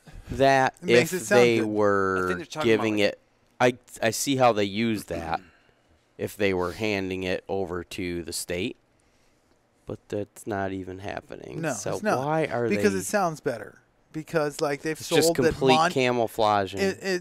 they've sold the monuments are bad because they steal your land from you, and now we're getting rid of the monuments and we're giving our land back to them. It's so ridiculous. It's On not the flip true. side, it wasn't stole either. So to clear that up, the land wasn't stole either. I think we talked Yeah. about that before. But what we're all really worried about is the possible destruction of some of these natural resources through the extraction. Exactly And that stuff. and the things that ramifications. happen. We have oil leaks. We've got exactly. Yeah, I know about pipelines. I Exactly. work around a lot of pipeliners. These things, pipelines leak. they leak and they destroy a lot of land Exactly. that are never the same after. Yeah, and people will try to tell you, oh, you can mine that ground, and then afterwards it'll be the Garden of Eden. That's not how that works. Bullshit. Just like corn syrup's good for you. Yeah, Right, exactly. right. But Yellow you know, number 5. it's these areas are important for protection standpoint, right? Leave it alone. There's lots of these are remote areas with really good hunting and angling and stuff like that. Hunting especially because of where it is, and there's not a ton of those areas that you can really get a far away left in the lower 48. Correct. People are like, oh, look at all that federal land. Well, there's a lot of that's still pretty close to a road. These places aren't necessarily that way. And the ramifications of screwing with the Antiquities Act, right? You start screwing with, like, oh, now bending rules and bending rules. We stuff start like that. turning monuments and protected areas into political footballs. Where does it stop? Yeah, exactly. We don't need that. So, and if you look, BHA just did a press release on the monument stuff. You can go back and look at on their website in the media section the hunting opportunities that are available on national monuments, and that was in February 2016. It's like page 2 of the media stuff. It's not that far. You don't got to dig. And then there was just a press release on the reduction of the monuments and stuff like that. So, but I highly encourage people to actually go to like the monuments webpage and actually read like the information, Right. like the actual monument designation. Like, don't just believe whatever somebody tells you. Yes, I'm telling you something.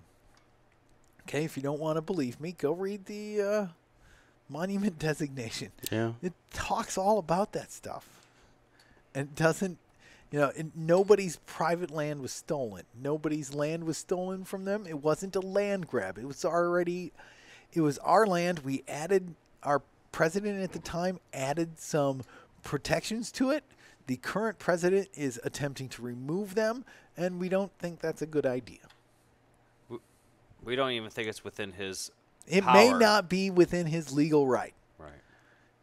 That is for the courts to decide, but Well, I hope they side with the sportsmen, the true conservationists out there. Yeah. That my biggest the biggest thing to me is like I was saddened by the amount of people that were just spouting off things that were patently false. how do you argue your point when they're not even getting real information? It's difficult. You try to have a reasonable conversation. Like There wasn't that many though. it wasn't that many. But they're the loud the voices. more- There's There's some loud really The voices. loud more voices. yeah, well, and the more concerning thing to me was the people There's people that are have a big influence over a larger group There's of people that had a that- microphone that were saying things that were patently false. Yes, and that's And why I've been mentioning highly- Michael Waddell because he A lot of misinformation. yeah. And like you had, the Sportsman's channel shared a video that was full of misinformation. Right. I'll call it misinformation, maybe alternative facts. I got You know what? No. I think it's so. I don't know. It's just nowadays the whole thing just ticks me off the way people. I are. was hanging Chris Sounds good. Doc Tucker. Sounds like You're a guy good that man. You want. Yeah. We want you on our side. No, my you whole- are on our side. You need to have an open mind and be willing to change your point of view. That's when, the thing, when you're nobody's willing- educated with the facts. I want people to just want just the truth. actual Seek facts. the truth. Seek the Yeah. truth, Seek right? the truth. Don't believe the bullshit. There's People are easily sold nowadays. There's things I agree with my president about. There's things I don't agree Right. with him about. Well, It's I think pretty much recently, that too, way he did with the new NRA where it's reciprocal for the CPL owners. I agree with that. If you're going to be a CPL owner and not everybody Yeah. shares the same view, but if you have the background checks in one state, I think it should be more of a federally mandated thing. But Yeah, like- so that would be one thing I agree with them on. But like that's the way it is with I've been that way with every president since I was a kid. There's things I agree, things I don't agree. Right. You're a person, just like your friend. Like, hey, I like you for a reason, okay? I choose you to be my friend, but I don't agree with everything that you say and everything that you do in your life. But that doesn't matter because we're all different. You know I'm what a I mean? person too. Yeah.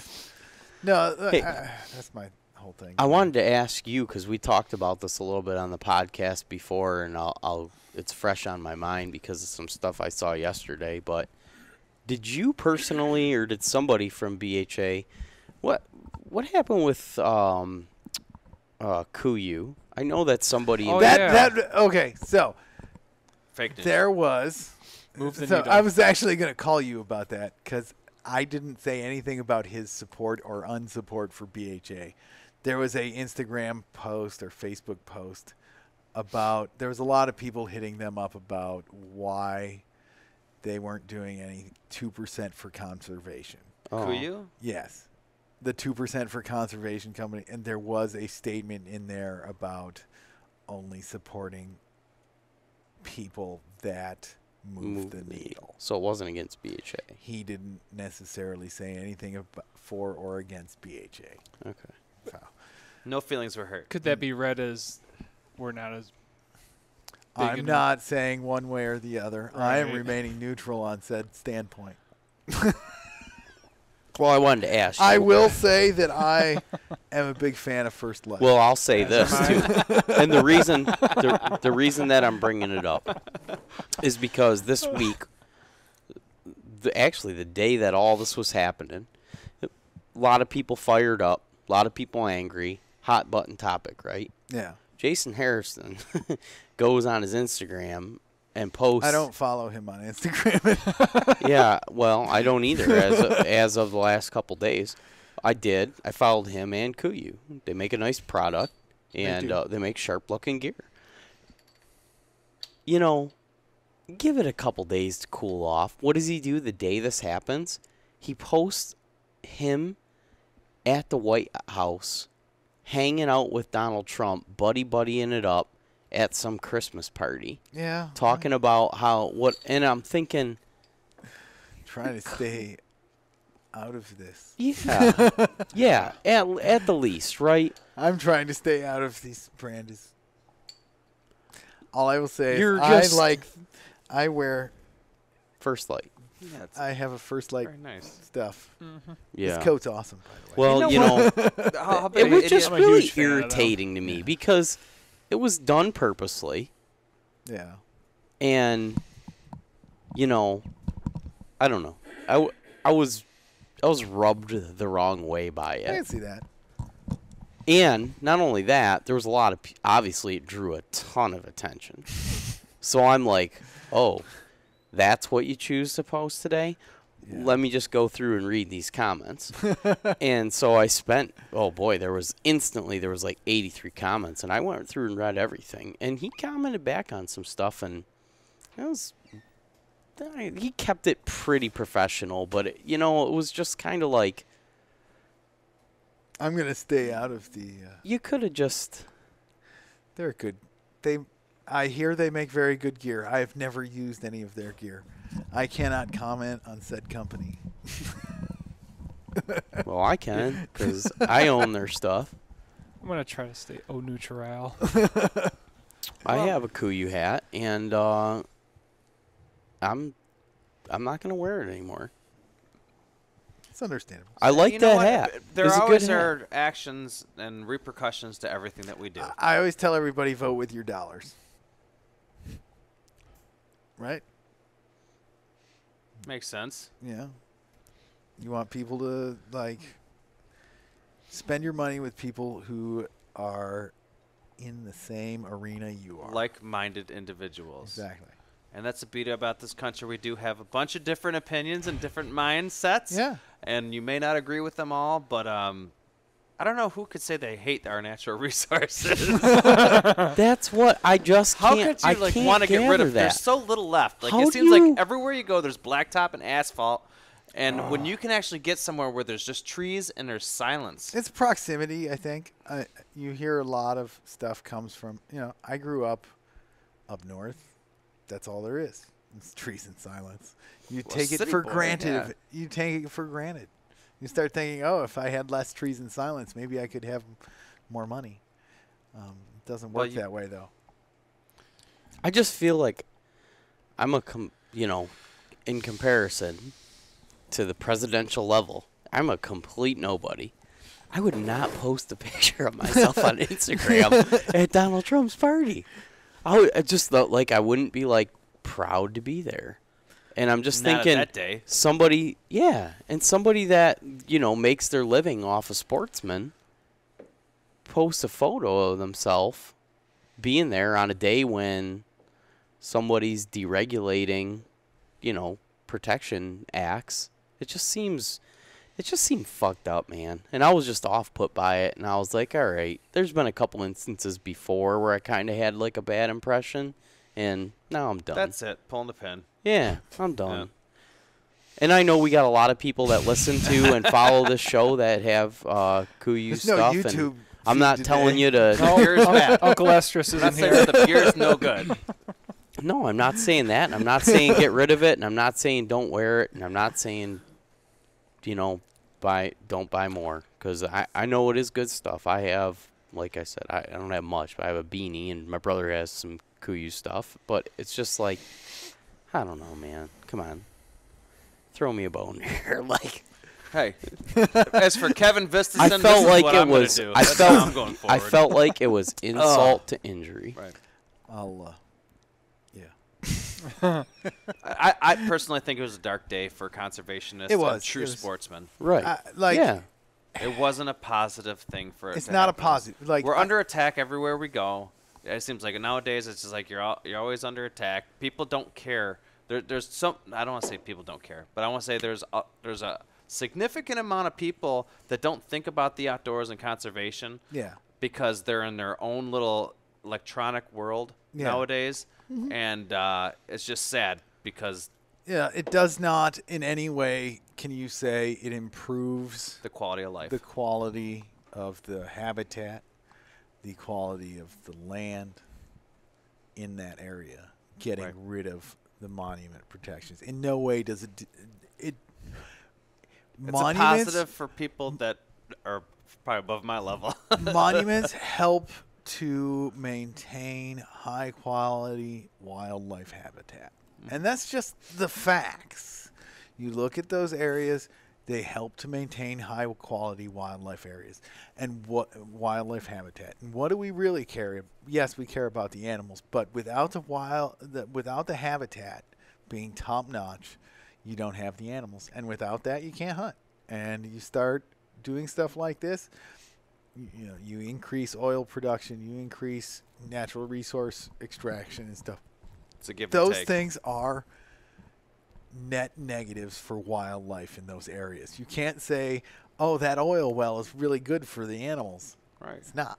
Yeah, those trout are really loving that. Yeah, exactly.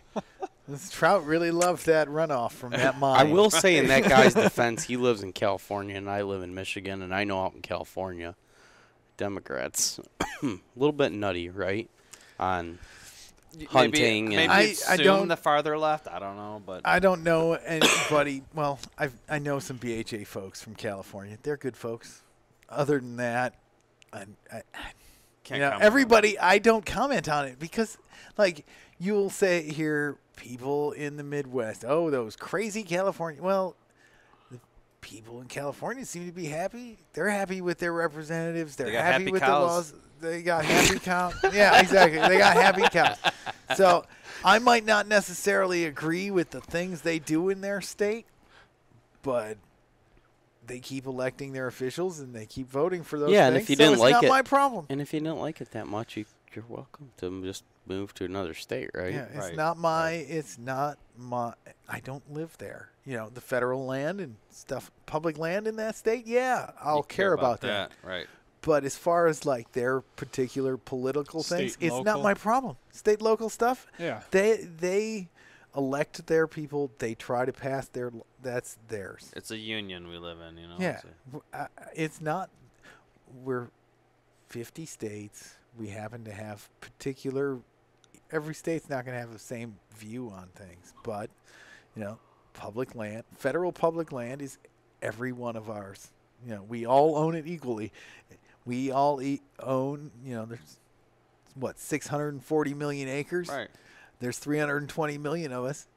Technically, you own 2 acres of federal land out there someplace. Just thank This God land- for Michiganders. You know? It's my land. Yeah, This land is your land. exactly. Right.